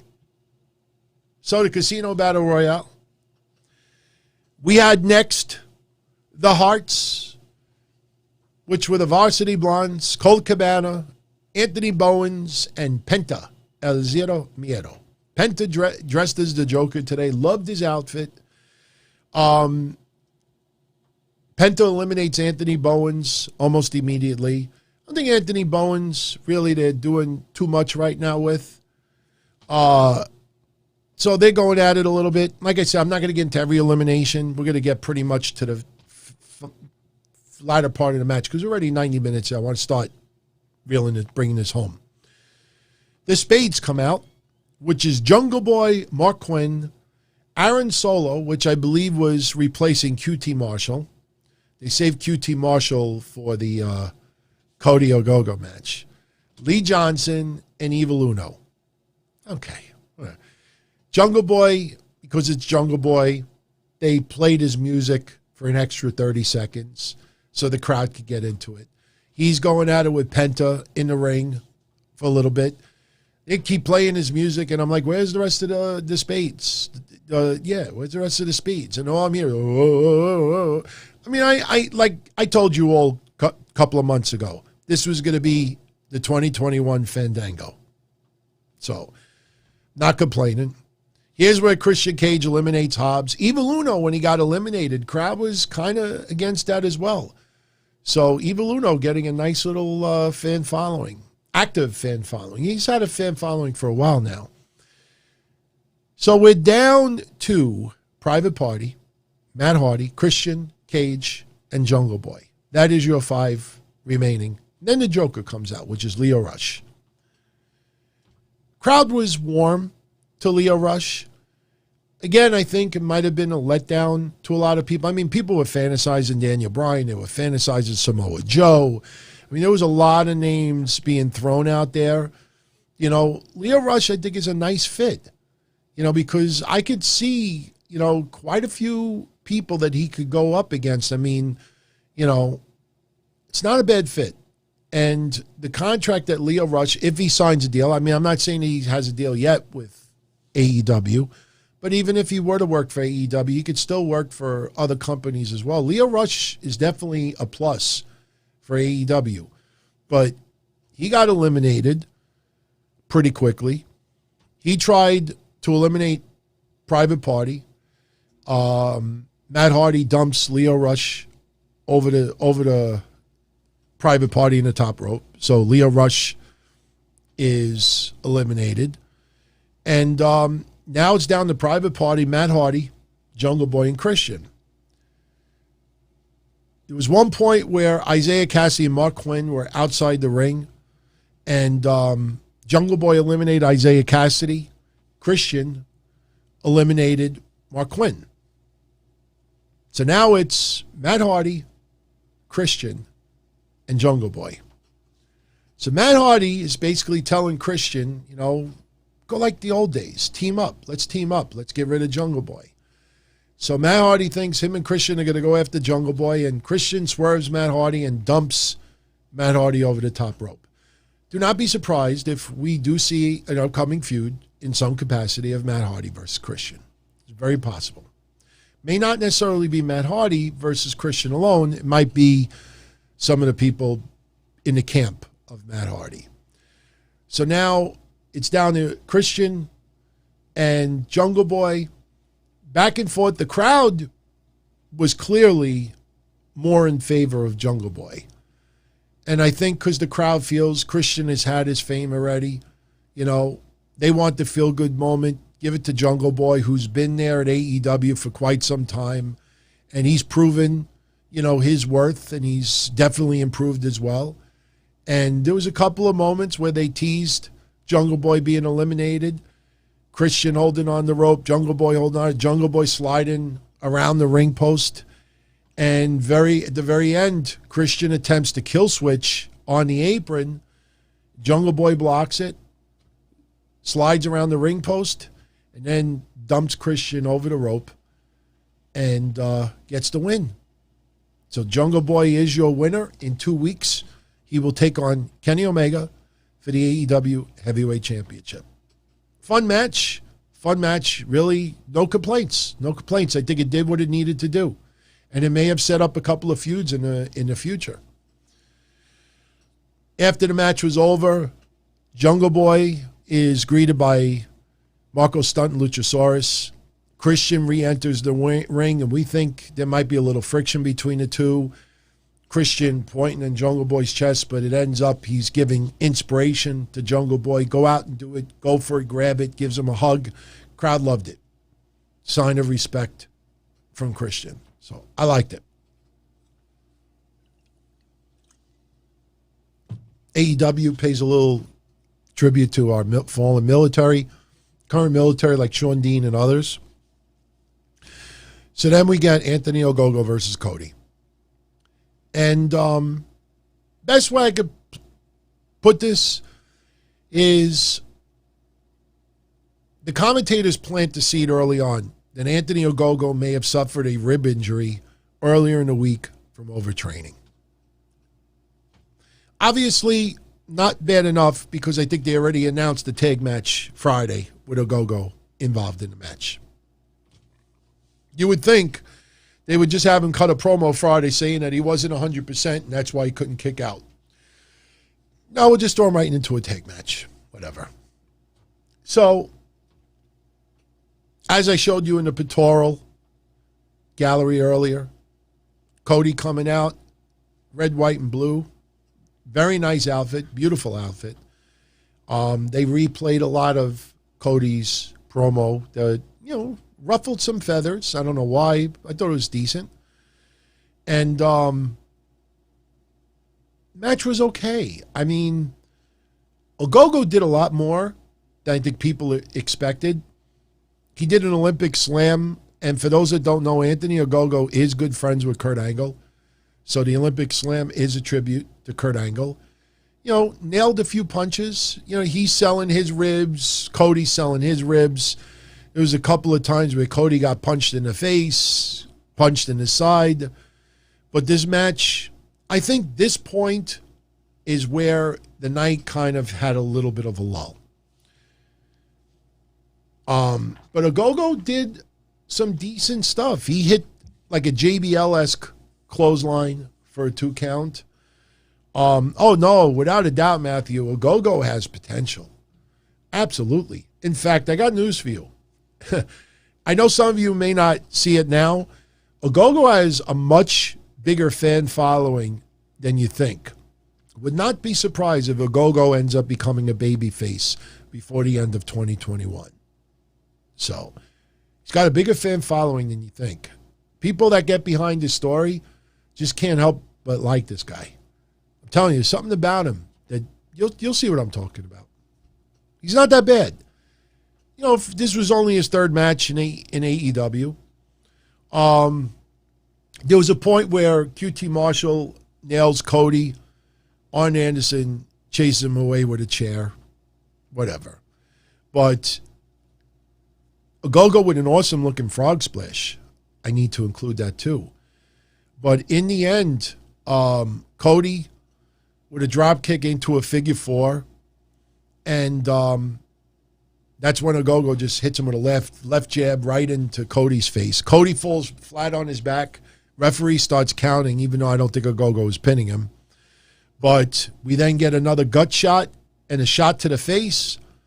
Cody falls down, but his arm is under the ring rope, so the referee stops the count. And then Cody, out of nowhere, wins with a vertebreaker. I don't think anybody expected that. A lot of people disagree with Cody getting the win, but he also got it with a vertebreaker. So it was unexpected. Cody is your winner.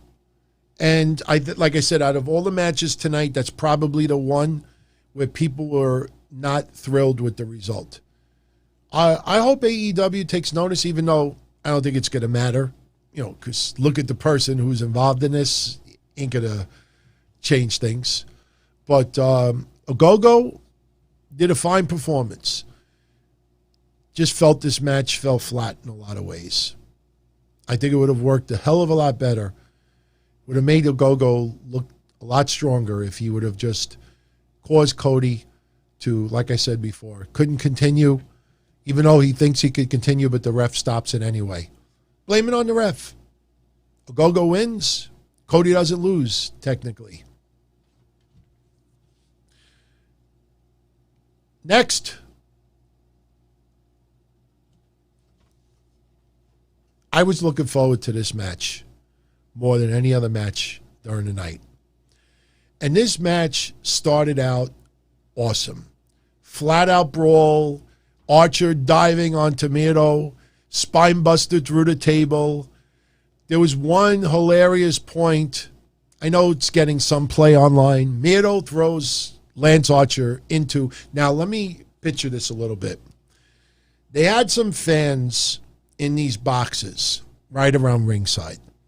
These fans were friends of the wrestlers, some wrestlers, family members. They were the ones in the boxes. So when Lance Archer got dumped onto people and when Darby Allin got thrown into people, they were thrown into friendly territory. But there was a hilarious moment, if you look at it. Miedo dumps Lance Archer into this box of people sitting front row, this box of fans. And the way Lance Archer landed, one of the guys landed right between the legs of Lance Archer. And the guy's selling like he's a little woozy.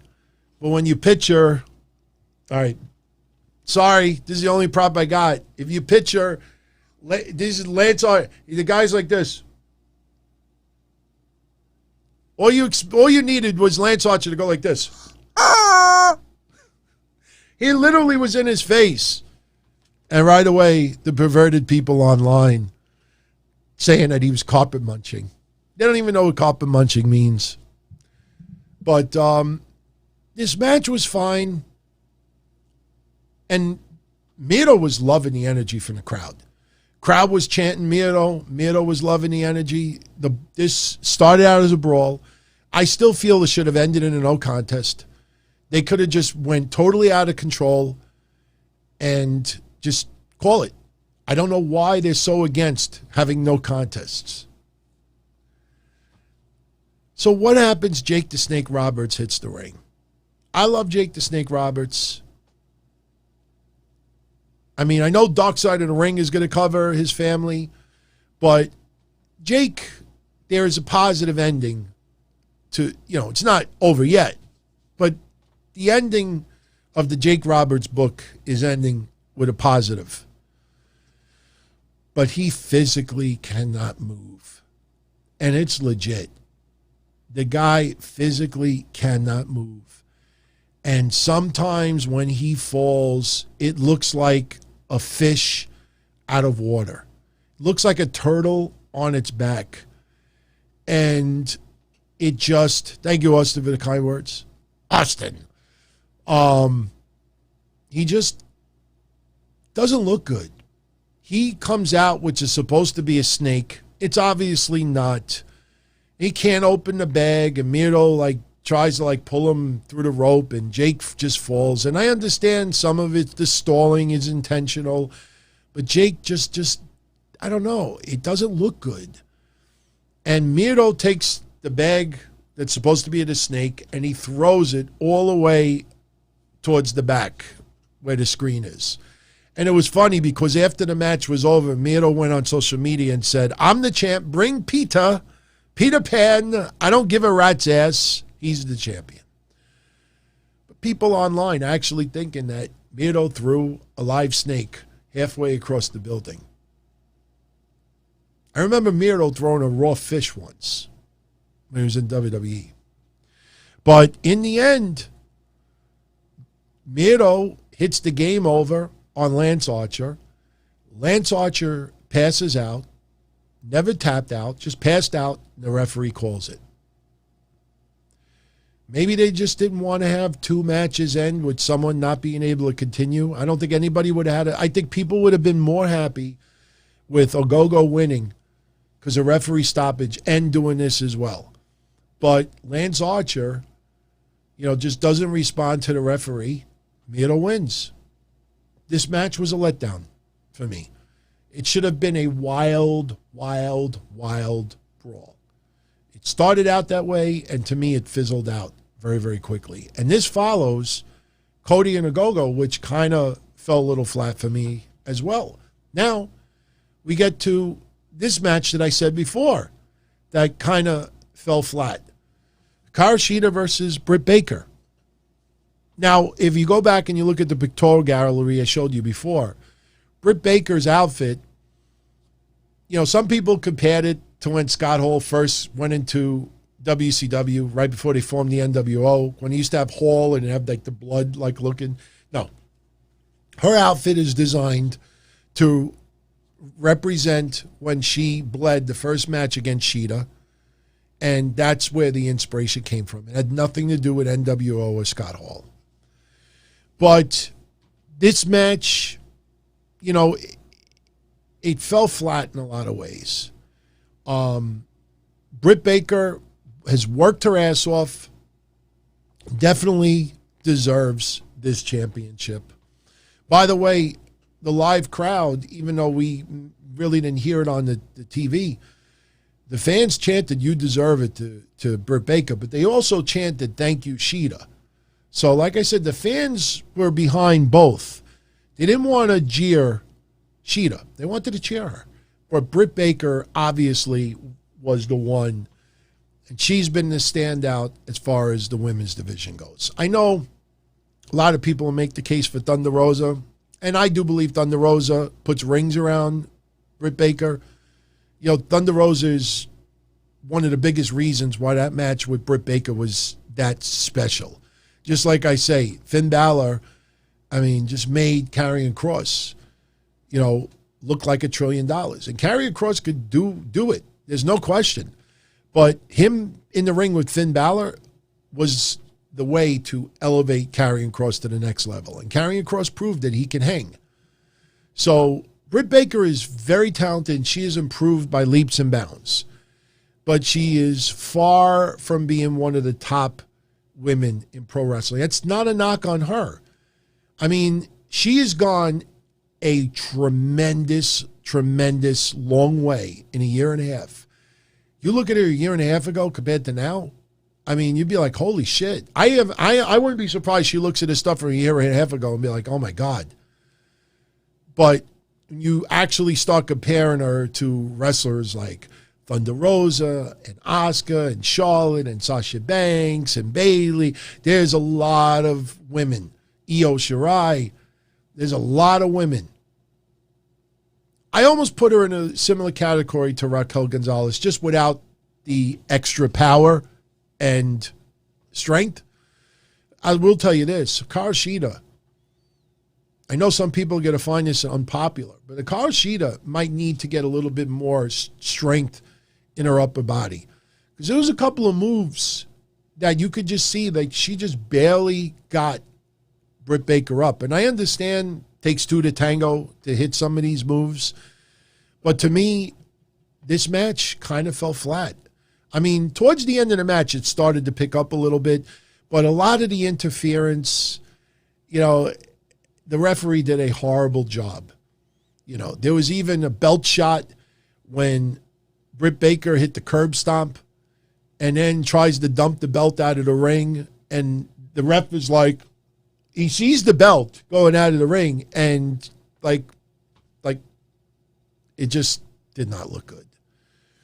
I understand AEW goes that very laxed way, but the referees have to do a little bit of a better job with it. If you focus on some of the ref being blinded in some of these matches, if you focus only on the referee, even when you look at like Hook from Green Hook, New York, see him arguing with the referee, just focus on the referee when that's going on. And it just looks ridiculously stupid. These referees do not do a very good job. But there's no question that Britt Baker has improved enough where she definitely can hold that title. And again, I always bring him up because a lot of people never do. Give a shitload of credit to Adam Cole, because she has got an all-star as a trainer.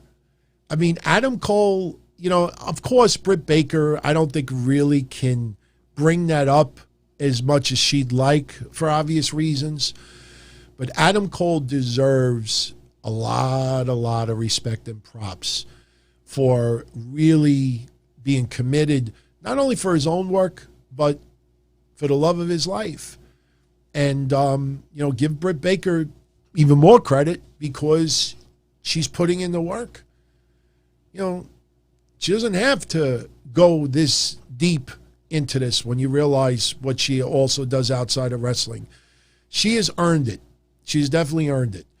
I would reel back a little bit on the her comparing herself to Austin. I understand it's just the character and everything, but that's kind of like, you get on a little momentum, and then you think you're like an MVP, and then you're brought back down to earth rather quickly. So we've all been there, where you perform in a sport that you're kind of okay in, but not that great, and you'll have a day where you just nail everything. And then it just gets to your head and you think you're this unbelievable star now. And then the next time you get put right back in your place. It's happened to me with bowling. It's happened to me with shooting pool.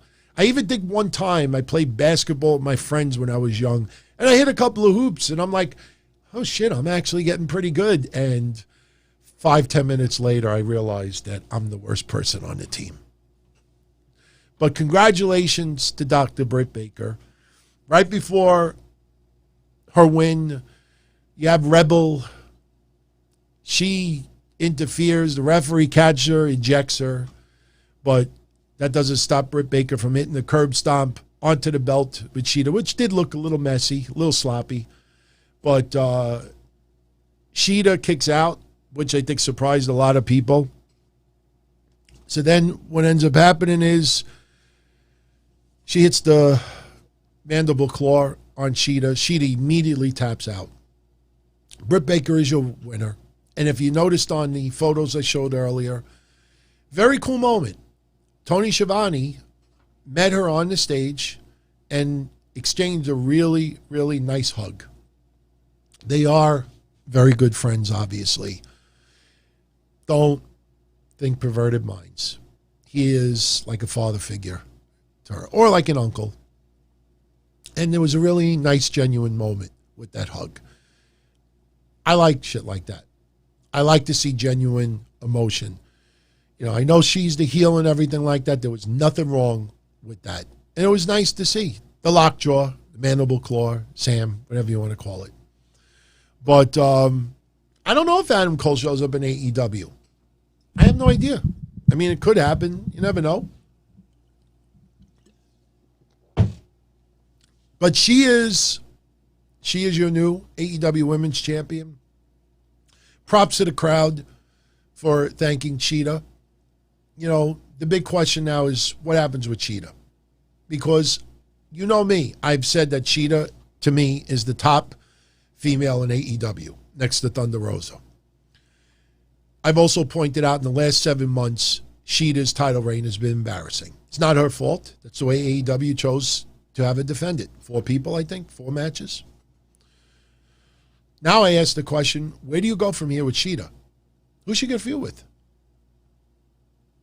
Wouldn't be surprised if Shida goes back to Japan for a little while.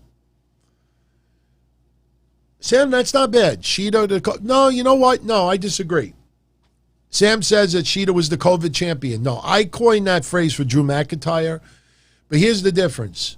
The reason why I said Drew McIntyre was the COVID champion, Drew McIntyre was on TV every single week, wrestling a couple of times a month, minimum, was the very, very important asset for Raw during the COVID era. We're not over COVID yet, but Drew McIntyre was one of the most important faces on that show. Shida was never the focal point on the shows. And she was not, look how few matches she had. So no, I don't consider her a COVID champion. Whether Drew got the virus or not, Charlie, doesn't mean anything. I mean, unfortunately, shit happens. I know someone, no joke, I know someone whose aunt never left her house during COVID because she was very heavy and she thought it was a death sentence if she ever got COVID. I kid you not. She never left the house. She would order groceries through Instacart, I think it is. She would order things online. They would deliver it, leave it on the stoop, leave it in the hallway, whatever it is, and she still caught COVID. She never left her house, never left to go to the doctors or anything. She caught COVID. Somehow, either in her hallway, maybe it was in the air, and maybe a delivery person had it, or it was on some. She caught COVID. To this day, I mean, she's okay, thank God. But, you know, my friend to this day swears, she's like, she never left the house. DT, she never left the house. She caught COVID. I've heard weird shit like that happen. So, you know, it's, you don't know. I don't know how she got it. None of us know. I personally think, you know, you got a postman like me. I live in a 4-unit place, and the postman goes in the hallway and he zaps the packages. You hear him with the beep, and he puts the mail in the mailbox. And as soon as he leaves, I go in the hallway and I grab my mail. And I could just imagine, you know, maybe the postman had COVID and just coughed or sneezed or something, left the hallway, and she opened her door immediately to grab her mail and maybe breathe it in. I don't know, but it's weird. You'll see, if you Google it, you'll see stories of it. A lot. It's strange how that could happen. So, again, congrats to Britt Baker. I love the personal moment with Tony Schiavone. But again, this match, it fell a little flat for me. I mean, they worked their asses off, so I can't criticize them. Here's where it picked up again.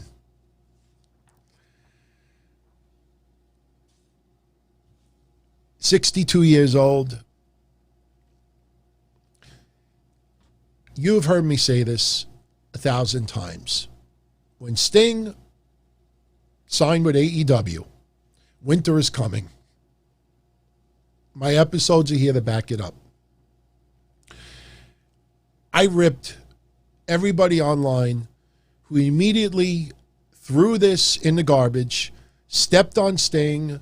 He's 62 fucking years old. Embarrassment. AEW, what are you kidding me? And just ripped it apart. And all I kept saying at that time is, look, Sting's career spans 5 decades. 80s, 90s, 2000s, 2010s, 2020s. 5 decades.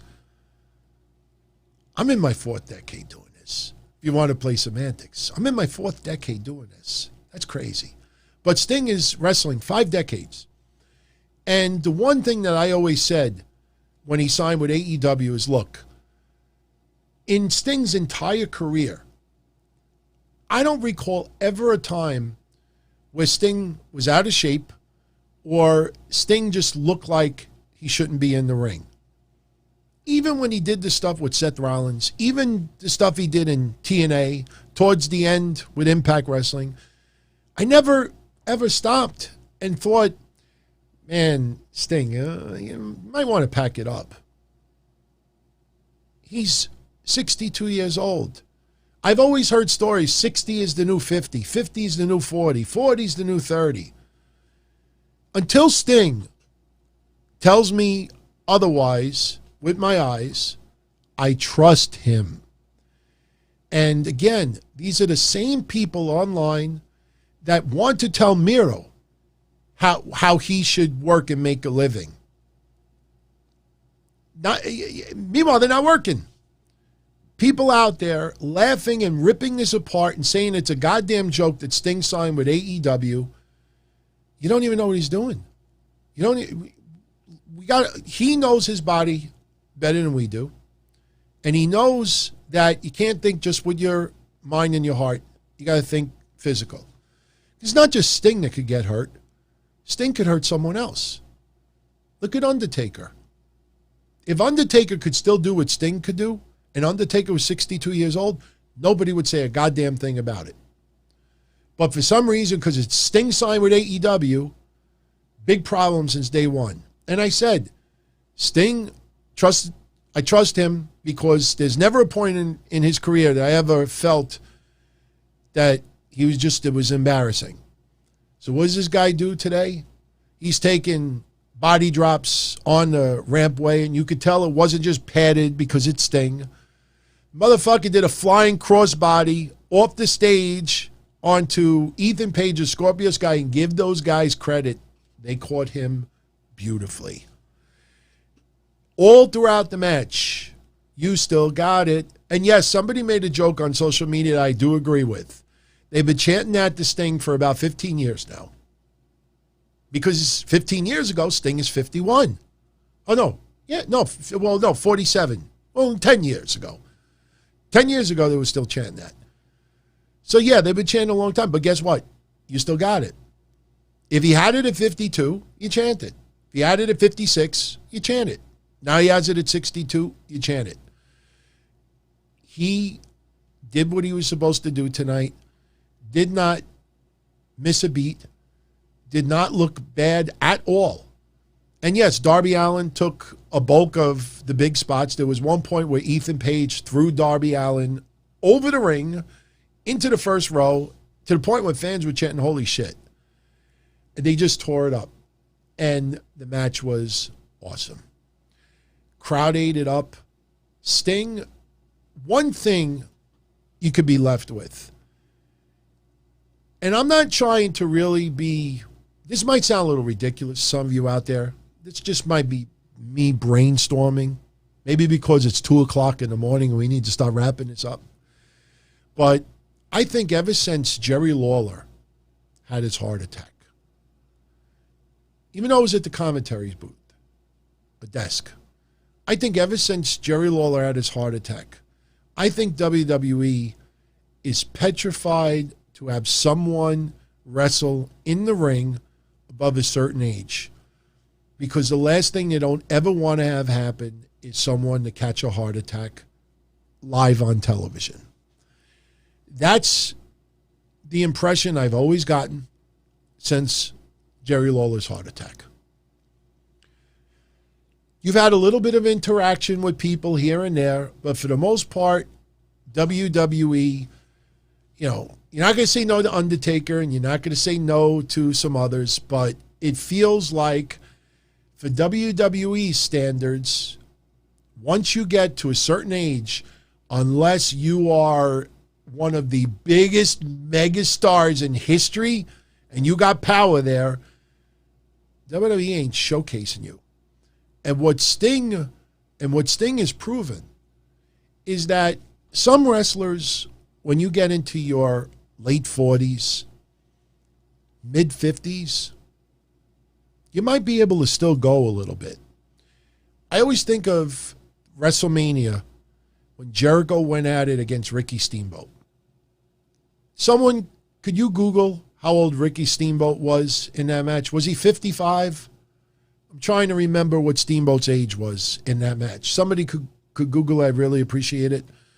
But I always remembered that match, and I said to myself, man, that just goes to show you that even though Steamboat's hair was very, very thin at the time, and he looked, older, but Ricky Steamboat still can do it.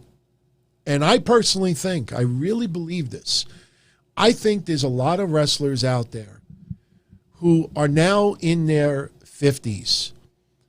Okay, Stevie G says he was 56. I knew he was right around 55. But, thank you, by the way, Steve. But I think there's a lot of wrestlers who are now in their 50s, maybe even approaching 60, and just give it up. Because they figure, like, what am I going to do? Work on the indies and get 200-300? You know what I mean? It's like there's no incentive to still try to get even used in a part-time role on a major company. That's why even when Jazz went back to Impact Wrestling, it felt so special because it feels like once you get to a certain age, like the big promotions don't want to dare go there again. And I just feel like, Sting is obviously the exception to the rule. But I think if you had wrestlers, in their late 40s, approaching 50, well, maybe it was around in WCW in their 20s, I think some of them just give up, saying like, what am I going to do, just a little indie work? Or they become a trainer. And there's some people we see backstage. Hurricane Helms, I don't know how old he is now. They bring him back for a comedic segment, this and that. I think there's a bunch of wrestlers out there in their late 40s to maybe 50 or so that could probably still do a decent job in the ring. And they just give up because none of the big companies would go there. That's why I think when Big Show signed, man, I felt so bad for that guy because people were shitting on it right away. And I came on this show and I said, we don't even know what he's doing yet. Why are people ripping this apart? The same people that ripped Sting signing, same people that make fun of Miro for signing with AEW, becoming a pinball champ. So I don't know if this will change in the near future, but enjoy it, man. Because a year from now, 2 years from now, Sting may not be able to do it anymore. Anybody could get injured at any time. And as you get older, a simple fall could do you in. It's not fun for me to be even at my age and hearing that one of my friends was in a hospital, that he fell and he broke his hip. Simple little fall, broke his hip. And I had a broken hip. It's not fun. But look at Booker T. Awesome example, Lloydon. Awesome. Booker T, great example. How many of you were convinced that Booker T was going to be in the Royal Rumble? Bad Bunny is performing Booker T song. This guy's not in the Royal Rumble? Am I missing something here? So, props to Sting tonight. What happens is Sting got the hot tag, hitting a couple of splashes in the corner. He goes for the splash onto Scorpio Sky. Scorpio moves out of the way. Looked a little bit off because Sting had plenty of time to stop himself and didn't. And Scorpio Sky goes to hit, I guess, maybe his death drop. Sting holds the rope. So Scorpio goes down and Sting doesn't. So Sting then hits his finisher and pins Scorpio Sky. Hits the death drop for the 1, 2, 3. Looked fine. I know a lot of people were very concerned if he could go toe-to-toe with Ethan Page, Scorpio Sky. He did perfect today. It was awesome. It was awesome. Loved the match. And this match picked up for the rest of the night. So we had that little lull for 2 or 3 matches, but this is where they picked it up significantly. So congrats to Sting and Darby Allin. Kenny Omega, Orange Cassidy, Peck. By the way, people out there, be a little, me, I've gotten, some people say PC over the years. I've matured, I've grown up in some ways. And I might be a little bit too respectful at times, but I think people out there should really lay off on Jim Ross a little bit tonight. Jim Ross had a brain fart tonight. They were talking about the 3-way for the AEW heavyweight title. He forgot Orange Cassidy's name, could not remember it. And, the man is older than me. The man has had a stroke. Man has had, a lot of health issues. And he still could do it. I think people should cut him a break. Okay, he forgot Orange Cassidy's name. I think people are really just, I don't know why people are just like sitting there almost drooling, waiting for a reason to just put people down. But this match today was okay. Crowd loved it because they bought into the idea that Orange Cassidy could possibly pull this off. For me, Pac was the MVP of this match. Kenny Omega, psychologically, did everything he could to piss people off. Orange Cassidy did everything he could to get the fans behind him. Maybe a little bit too much with the pockets because, I understand the fans get into, or when he does the kicks, oh. But you don't want Orange Cassidy to look like an idiot. If you're going to do the kick early in the match as like just intimidation or just to mock your opponent, that's fine. But he's doing it to Pac mid-match. Pac just kicks him in the nuts. I understand you want the crowd to be interactive. Don't make Orange Cassidy look like a dope. There's a big difference here. But Orange Cassidy, the fans were so into him, and now you understand why I said they were holding off Orange Cassidy to live fans. How many times did I say that over the last year? They're holding Orange Cassidy, Jungle Boy, and a few others for live fans. And Orange Cassidy did a great job tonight. It was a couple of things, when Kenny Omega was in the ring and he goes like this, and you saw the pictures earlier. I tried to screenshot everything that represents what I'm talking about tonight. He goes like this, but Omega lays him flat on his ass. So I like the Orange Cassidy gimmick. Big fan of his. I still want to see him versus, do I have it handy? Yeah. I'm still waiting for this, everyone. Forbidden Door. Tony, you want Forbidden Door? We need Orange Cassidy versus this man. You need it for it to happen. Seriously, this man. Then I'll say it's a legitimate Forbidden Door. It's not a Forbidden Door. It's not a Forbidden Door. But this match was very good. It was very good.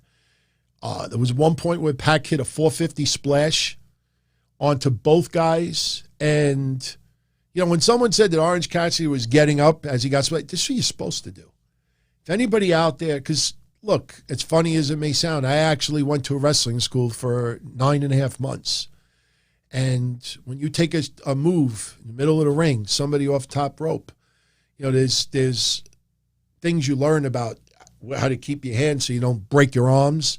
But also you get up for a little bit to absorb someone diving onto you. You ever look at an old snooker match? Or if you want to look at Tamina. When Tamina does a superfly splash, always pay attention to the person in the ring right before they're splashed. Even maybe with the frog splash a little bit, but the superfly splash is the perfect example of it. You'll always see the person that's about to take it go up a little bit.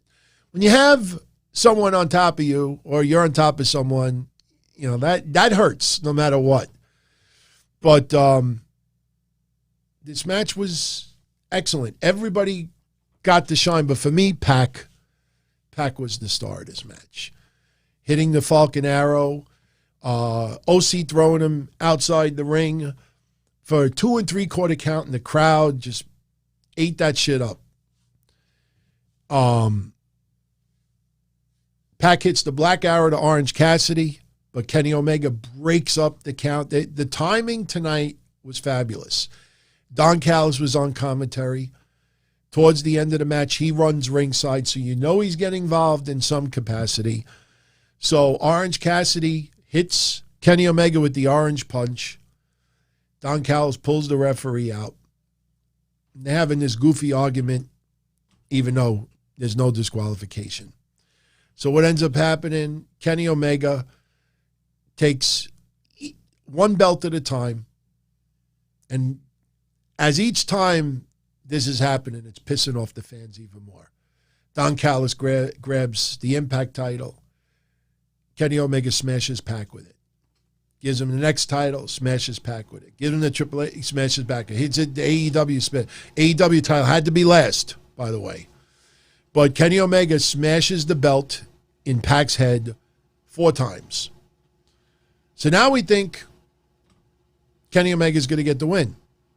Out of nowhere, Orange Cassidy hits the ring, hits the orange punch to Kenny Omega, and here's Aubrey Edwards running to the ring because the original referee got knocked out inadvertently by Kenny Omega. That's why Kenny Omega was able to successfully hit the 4 belt shots. So Nerofe, have a good day, my friend. I know there's a time difference by you, so have a good one. I will double check the entries later, and congrats if you did win. So Aubrey Edwards comes out, and we think she's going to count the pin for Orange Cassidy, but Kenny Omega immediately reverses it into a crucifix pin. Not a fruit roll-up, but the crucifix, and he gets the win. And as you heard my predictions on Friday, that was the only way to go. It was the only way to go. You got live fans returning now. The people that are going to bring you the biggest, and Orange Cassidy is better chasing a title right now, not actually having one, as is Jungle Boy, maybe even Moxley and Kingston too. You know, some people do not need titles right now. Although we would love to see some of them with gold. They will. But Kenny Omega with the win, and the Young Bucks show up, and at one point, Gallows got involved in the match. He was immediately confronted by Frankie Kazarian. And once again, I know nobody thought about this tonight, but I have to say it. Once again, sad Impact Wrestling. Sad. I was going to buy a couple of things off their eBay site today. Giveaway in future contests. Figured, show a little love to Impact Wrestling. They don't learn. They have Moose and some of these others on their social media for the last 2 weeks teasing that they're going to show up at Daly's place. Nobody showed up tonight. I understand you don't want to take away from the match, but please, Scott D'Amore, understand in our point of view as fans, every single, when I see Sami Callihan tonight on Twitter writing, "You have something that belongs to us," we're all laughing at the social media accounts. They have done a horrendous job in any suspension of disbelief of AEW versus Impact. It is a joke. Moose, Sami Callihan, and all these others, they look like jokes. I don't know whose idea it is to have them on social media teasing this shit. You've been doing that with Rich Swann for 5 months. That's why Kenny Omega can't get past 130,000 viewers on a Thursday night on Impact. Nobody's buying into it. Everybody that works in AEW and Jim Ross and everybody else that says that, Impact has benefited more than AEW. Of course you want Impact to think that because you're doing business with them. If I sign somebody for an account and I'm just taking their money and taking their money and taking their monon, damn well I'm going to say, like, hey, I got a great relationship with this person. No, you don't want to. You actually tell the truth. Look at Impact's ratings. I don't know how they could have benefited. Look at their numbers. Impact will say, fuck you, I'm not doing business with you anymore. Impact, you have done a horrendous job. And I don't know if Impact is telling their wrestlers to do this on social media. If you are telling your wrestlers, you're not helping your wrestlers in any way, shape, or form. And if you're not telling your wrestlers to do that, you need to send a memo to all of your wrestlers and say, stop that shit. Any fan would have a brain. There's something called crying wolf. We learned that in kindergarten. Oh, you cried wolf for 6 months. I'm not buying the eBay stuff. To me, it ain't worth shit. Just an opinion. Just an opinion. What's up, Lee? What's going on? So now we get the announcement. Mark Henry will be the newest analyst for AEW Rampage, the new TNT show that debuts in August on TNT Friday nights, which will be pretty cool. I have to see what that's all about because I do a show on Friday night. So I don't know if it's something that we would need to change schedules for because I don't think Rampage is going to be remotely anything close to what Dynamite's supposed to be. But this Friday, speaking of Friday, Dustin Rhodes versus Nick Comoroto in a bull rope match. Why, I have no idea. The Young Bucks versus Pac and Penta. Okay, feels like we've seen that pretty much before, or a variation thereof. Cody Rhodes and Lee Johnson versus QT Marshall and Anthony Ogogo. Should I do it? Should I do it? Will I upset anybody if I do it?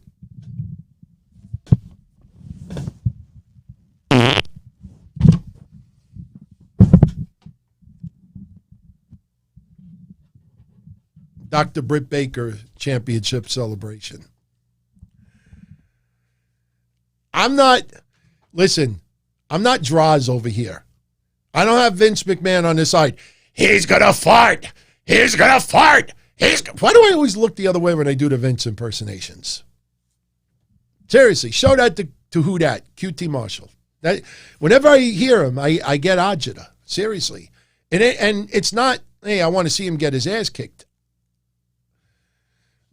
How'd that come off on it? Did it actually make a sound? Because this microphone's a little weird.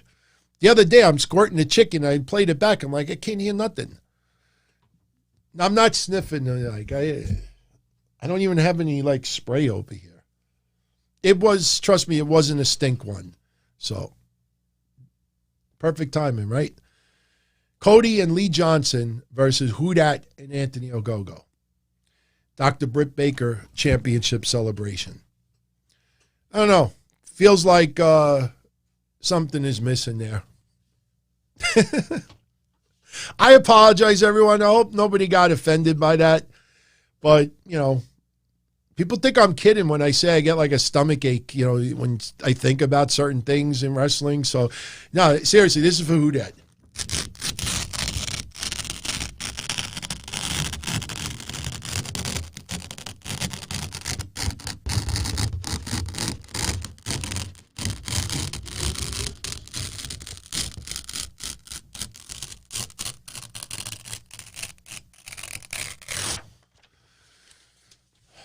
My apologies to the audio only out there. Anyway, main event tonight. There we go. Stadium Stampede. These guys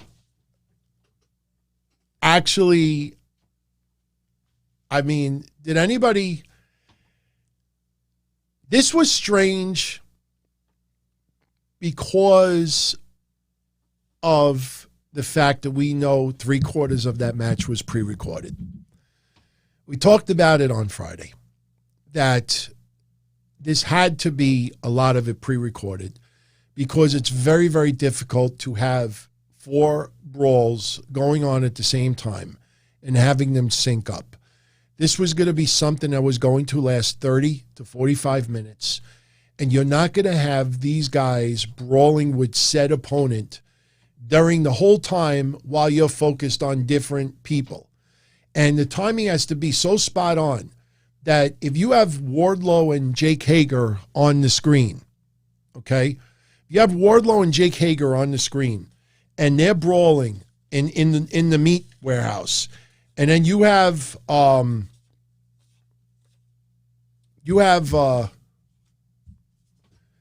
Guevara and Sean Spears going at it as well. You got Hager and Wardlow on the screen. You don't want Guevara and Spears to be brawling with each other for that whole 5-10 minutes when the cameras are not on them. By the time the cameras put on them, all the chaos would have happened already, or they would just be totally out of breath. And you don't want to flash a camera early and these guys are just standing around doing nothing, waiting until it's their time to do what they're doing. That's why these have to be pre-recorded early on. That's why if you notice, once Jericho put MJF through the door, because if anybody's tuning in late today, you haven't heard the earlier, the precise moment where Stadium Stampede went from pre-recorded to live today is when Jericho said to MJF, "You truly are an asshole," and then smashed MJF through the glass door, the door with the glass window. What they did was Jericho put him through the glass door, and that's it. Cut. pre-record is over. Once he pulled him out from the door to reveal that he was busted open, that was live. So they had everything set up perfectly where he pulled him back. So at that time, Santana and Ortiz, they had already brawled in the bar. You already had Wardlow and Hager in the back. You already had Guevara and Spears doing their deal. And that's why it works perfectly. Now, the Inner Circle rappelling down the stadium, they look like special ops. If you haven't seen it yet, go out of your way to see it because it looked phenomenal. And I know there's a couple of spoofs out there showing SpongeBob and others, but I'll tell you this much, I wouldn't dare do something like that. I wouldn't have the balls to do something like that. These guys look like they were having a great time. And they did that live so the fans could see them rappelling and seeing that live so they could, and to see them coming down. I mean, I know Jericho's been in wrestling for 30-something years, 30 years plus. I guarantee you, him rappelling down the stadium and hearing thousands of fans singing Judas as well, that's got to be a feeling that you wish you could bottle. It was awesome. It was absolutely awesome. And I don't even know where to begin with this. They rappel. The crowd is into it. Now we get the first pre-recorded. We think they're in the limo, the Pinnacle, but they're not in the limo. They took whatever Shaq took. You know, they came out with FTR's old vehicle. I think that Ford pickup, that vintage vehicle. I don't remember the name of it, but they come out and they start the brawl. Now we got all the pre-record happening. And Jericho early on is brawling with MJF on the field. They end up in the Jacksonville Jaguars office, and the head coach, and I don't know if it's the assistant coach, Urban Meyer and Charlie Strong, they're in there. I don't know what they're doing there at 11:30 at night, but they're in there. I mean, obviously this was pre-recorded, but we got to do suspension of disbelief. And they're tossing Jericho footballs, and Jericho keeps smashing MJF with a football. Then he takes their laptop, smashes it over MJF. Then he puts MJF into like a chair, with wheels, kind of like this, and rolls him out the door, through a table. And you hear the Jaguars coach going, holy shit. It was pretty fucking funny. And you were scared when Shem says he was scared when Santana was dropping down. I tell you, that looked kind of scary, man. But it also looked fun. Watching these guys rappel down, that is a pretty cool way to do. I mean, that just shows balls and a cohesive unit. It was cool, man. And again, I could only imagine coming down from that and hearing Judas by thousands of fans also. It was awesome. So now we got Wardlow and Hager brawling in the food freezer. I loved the empty water bottles that Wardlow was hitting Hager in the face with, which is pretty funny. Those water bottles, they actually hurt. When you hit somebody with it, you got to keep the cap off. So the noise could escape out of the bottle. That's where you get that extra sound. Then they end up in the food freezer. Jake Hager and Wardlow then brawl out of the freezer. There was one point he had like an ice pick.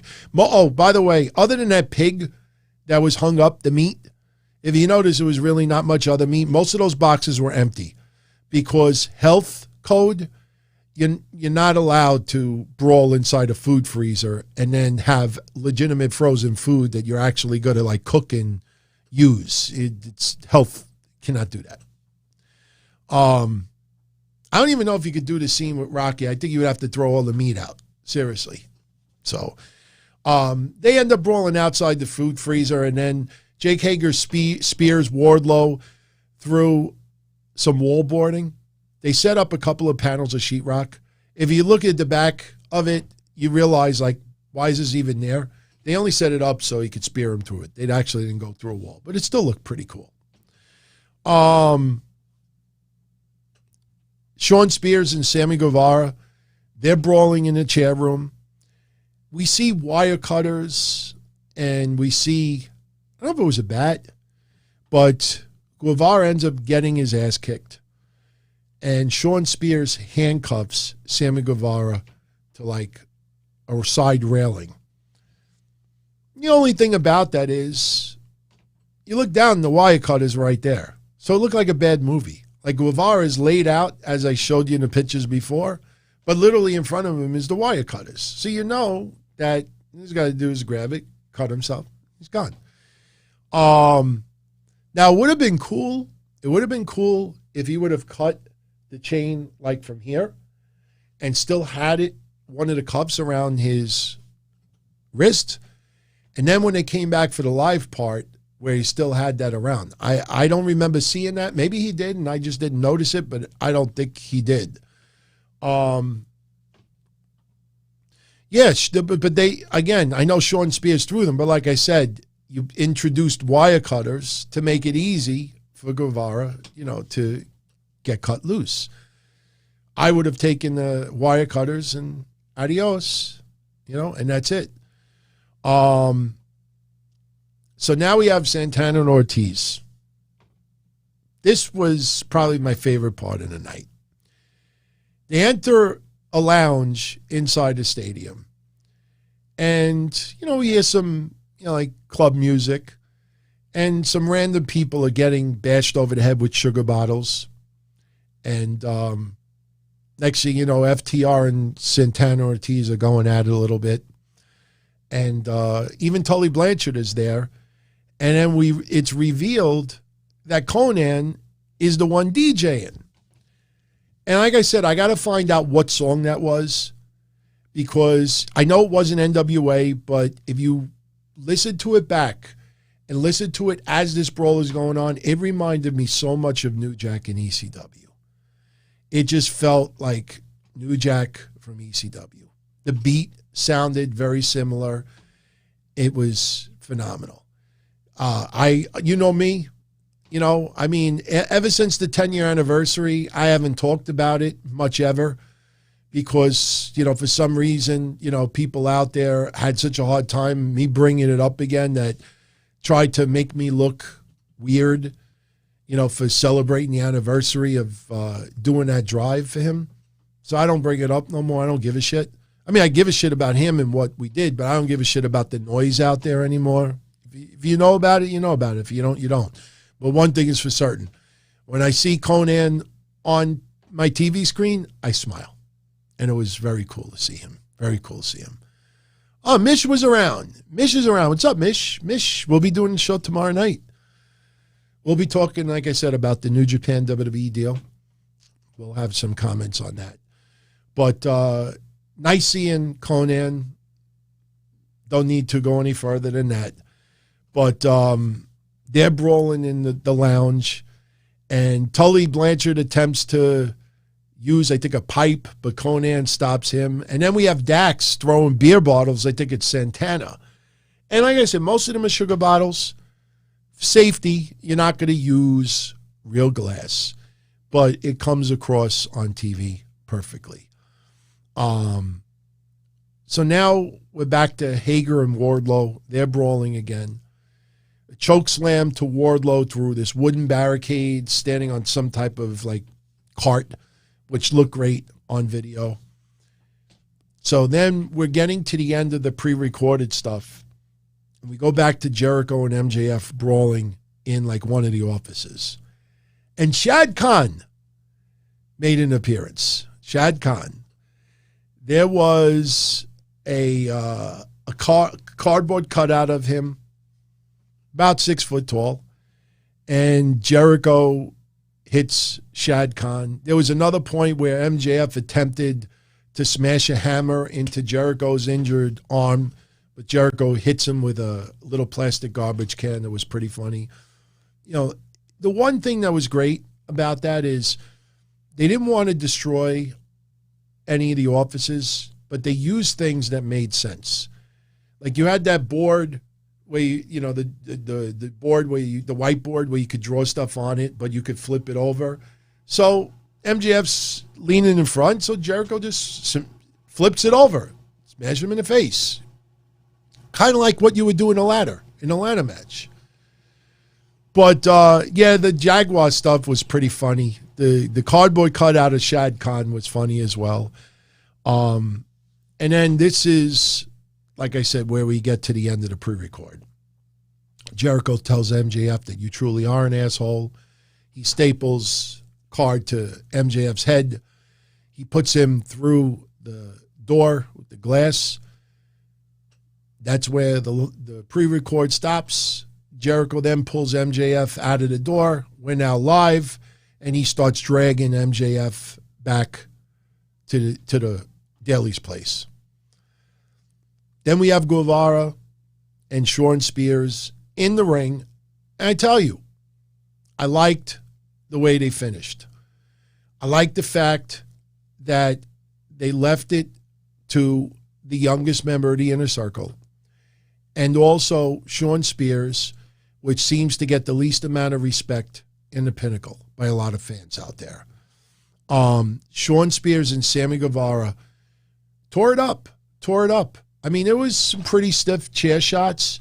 There was one cool moment where he had the chair in the corner and just the camera was on perfectly. And, he's telling Sammy, don't do it. And he's like, no, Sammy, you son of a bitch. And Sammy just smashes him through the chair, which was great. We had another funny point before that. Before Shawn Spears even got to the ring, he's in the back and we see motorcycles. And it's the Inner Circle Motorcycle Club. You got these bikers and they're chasing Sammy Guevara in the back. Little reminiscent to when, they were chasing Shawn Spears in the back.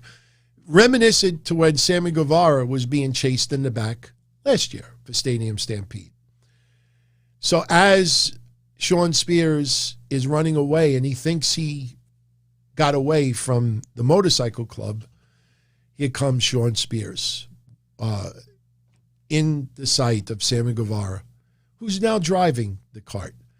Sammy Guevara turns the lights on.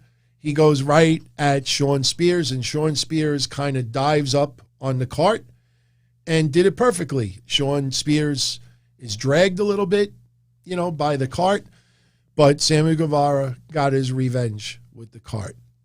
It was great. I loved, that was not aces and eights, but everything that with Guevara and Spears, I tell you, I really can't complain about any of the brawls tonight. Santana Ortiz with FTR was excellent. Loved the club stuff. Hager and Wardlow was an absolute brawl. That was phenomenal also. Guevara and Spears was excellent, and MJF and Jericho. But again, this is what happens when you're pre-recording this stuff and you're doing it segments. You could edit it, produce it, make it perfect. They did this a couple of days ago. I think they finished some of it the night before, and it was put seamlessly together. Perfect. So Jericho starts bringing MJF back to the Daly's place, and MJF is busted up big time. There was one point where they teased going over the side of the rail, but Jericho ends up putting MJF through, looked like a table with a barricade, and that's it. MJF is done. Right way to go. Santana Ortiz, they really didn't need to do much else with from earlier. So the focus of Sammy Guevara and Shawn Spears was perfect. And at the very end, Sammy Guevara with the 630 senton gets the win. And I didn't think there was any doubt of the Inner Circle winning tonight. There's no reason to break them up. They are, again, the Judas stuff, yes, they could still have Jericho wrestling solo or teaming up with one person, and the fans could still get behind it. But you don't need to break something you don't need to try to fix something that's not broken. And you don't need to break something that's fixed. I mean, there was last year, you remember all those weeks, I brought it up so many times, that the Inner Circle segments really, really got bad. I mean, but it got better over time, and now they have a whole group of people they're feuding with. And there's no reason why some of these feuds do not continue. And what's awesome about it is you could pull one or two of these guys at any particular week and put them on TV against each other, and you got one or two matches right there that the crowd is going to eat up. And you could exchange victories and have some brawls out of this. But this was phenomenal. And I'm glad that there's no contract issues with any members of the Inner Circle right now, because we always thought that that could be a possibility if they were going to split them up. The main event was awesome. Crowd loved it. And I tell you, again, I apologize for anybody out there that went to Mania. Don't take this the wrong way. But to me, the AEW crowd tonight was by leaps and bounds so much more animated, so much more energetic, so much more into what they were seeing. And again, I don't blame it on, the mic work at WrestleMania was different. I don't believe that. The energy was just different. And after 4 hours, these crowds were still going nuts with this. So it was just phenomenal. It's phenomenal. And look, I don't blame the WrestleMania fans for not being as into it as this. I think the energy from WrestleMania kind of reflects a lot of their product. You see, this is the thing. When people crap on Raw, they crap on parts of SmackDown, most of the time these are WWE fans crapping on this, especially Raw. When you have people crapping on AEW, it's usually not AEW fans. It's people that don't like AEW or closet AEW fans but want to give the perception that they can't stand them so they could get attention. Because like I said, if you don't like AEW at all, why every week do you talk about them? Why do you keep bringing it up? Why do we need to know that you're not watching them tonight? Because in all actuality, they are, but people have realized if I complain about them and crack jokes about them, there's about 50 people that'll go ha-ha along with me, and I feel special. So you don't have AEW fans usually ripping. We all criticize certain aspects of AEW. Of course we do. But when a lot of the WWE product is a little bit bland, it reflects the energy. Now, Bad Bunny, I mean, out of all the matches that night, Bad Bunny and maybe Bianca and Sasha, those two matches more than anything, I think the crowd just went nuts for. So I'm not saying that the entire WrestleMania crowd for both nights was subpar. No. But as far as the overall vibe, it was like night and day with this on TV. And, Mish, you're right. AEW fans rip on WWE. But AEW fans don't go to a WWE show and then put their hands on their legs, their hands on their asses. See where I'm getting at? When WWE fans complain about AEW, they don't go to AEW shows. AEW fans go to AEW shows. WWE fans go to WWE shows. But when a lot of what you see, especially on Raw, is less than stellar, it's very hard to get into it. So even though you're at a WWE event and you're a WWE fan and you're excited to be at WrestleMania, when Bray Wyatt loses to Randy Orton, he's looking at, Alexa Bliss, and that looks all goofy. I mean, I just can't, people fight forever. So that's what I mean. So anyway, scale of 1 to 10 tonight, I give this pay-per-view, give it a 9.5. give it a 9.5 for the fact that we're just starting to get back to live fans. The fact that they gave us 4 hours of quality. And sure, every pay-per-view is always going to have a match or two that are a little bit subpar. But Ogogo showed me enough, and I still feel that he should have won that match. So Ogogo, I really can't crap on him for the work that he did. Shida and Britt Baker, fell a little flat as well. Maybe Britt Baker needs to bleed every match. As stupid as that sounds, you know what I mean? Maybe that was the element that people were leaving out today.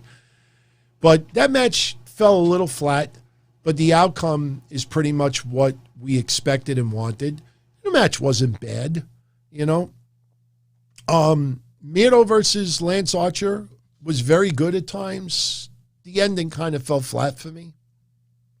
But other than that, can't complain on any match. There are no matches that I could complain about. My favorite match of the night, I don't want to include Stadium Stampede because it's more cinematic than anything else. If you want to include Stadium Stampede, then I'll stay Stadium Stampede. But how's this? My favorite match of the night that is not Stadium Stampede, I'm going to go with Moxley and Eddie Kingston versus the Young Bucks. It was just entertaining as fuck. And it got very physical at times, and Moxley looks like he's having a ball, and Eddie Kingston's awesome. Young Bucks did everything that they were supposed to do. They nailed it as well. So I'll go with them as my favorite match. My least favorite match of the night, it's a toss-up between Shida and Baker or Ogogo and Cody. I'm going to go with Ogogo and Cody. Ogogo did his part fine. It doesn't make sense for the Cody win. I know it's Memorial Day, American Dream, the promo he cut and everything else. And I understand they wanted to plant the seed early that Ogogo had a rib injury early in the week, but they just announced him for Friday in a match. So the rib injury obviously didn't mean nothing. It almost feels like they threw that out there as a way to try to justify why Cody won. I think if Ogogo would have won today, and especially by ref stoppage, which was, my thought Friday, I would have considered close to giving it a 10. I mean, when you give something a 10, that doesn't mean everything during the night was perfect. That means this pay-per-view delivered exactly what it needed to do, and you were entertained the entire night. You got your money's worth, and they went over and above expectations. So I'll give it a 9.5. I honestly don't think I've ever given a pay-per-view a 10. I might have done it once or twice in my lifetime, or since 97 doing this, but I think 9.5 is fair. Put it this way, no match tonight sucked. You know what I mean? And I know there's some arguing that you may feel that Cody and Ogogo sucked. I don't think so. Ogogo is still very young in his career, and he's inspirational too. And again, I think before the end of 2021, he is a babyface. So anyway, let me know what you think in the comments section. Post what you liked, favorite, least favorite. James Gruesome, he really dug the Young Bucks versus Mox and Eddie. Hopefully they have a no DQ match soon. I hope they continue the feud, man, because it's money. I don't know how long they want to keep the belts on the Young Bucks. And I agree. I'd love to see Moxley and Kingston have those belts. More for Kingston to have a championship, because I don't think Moxley needs a title right now. But, man, I was fired tonight. No reason why that shouldn't continue. They're already announcing the Young Bucks for Friday. So who knows? Maybe Moxley and Kingston will interfere. But we'll see what happens. But with that said, everyone, I'm going to jet out of here. I'm up here almost 3 hours. We had a long night, everyone. It's now 3 a.m. And yes, because of the holiday, I get to get up a little bit later. Still got work to do, obviously. But, I think we had a fun night, man. This was crazy, man. 7 pages of notes, screenshotting about 60 photos, putting it all together, enjoying it for 4+ hours, and coming here for another 3 hours to cover the show. So this has been nonstop since about 6 o'clock tonight. So I had a great time. I appreciate it. I thank you all for stopping by, and in case of some of you hanging out with me the entire night, I appreciate it more than you know. And one last time, we only did it once tonight. If you enjoyed the show, hit that like before you leave. Like, share, subscribe. We're at 19,500. Finally broke that 500 number. So I have some ideas when we celebrate 20,000.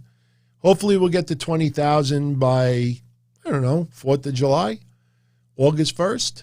So I have a couple of ideas in mind. I will poll everybody soon in the community section. I'm going to utilize that community section here a lot more than before. Not going to lie to you, for the first year, I didn't even know existed. So I will utilize that a lot more. I'll let you all come up with some ideas of what we should do. And Rafaman says it's 8 a.m. in Ireland.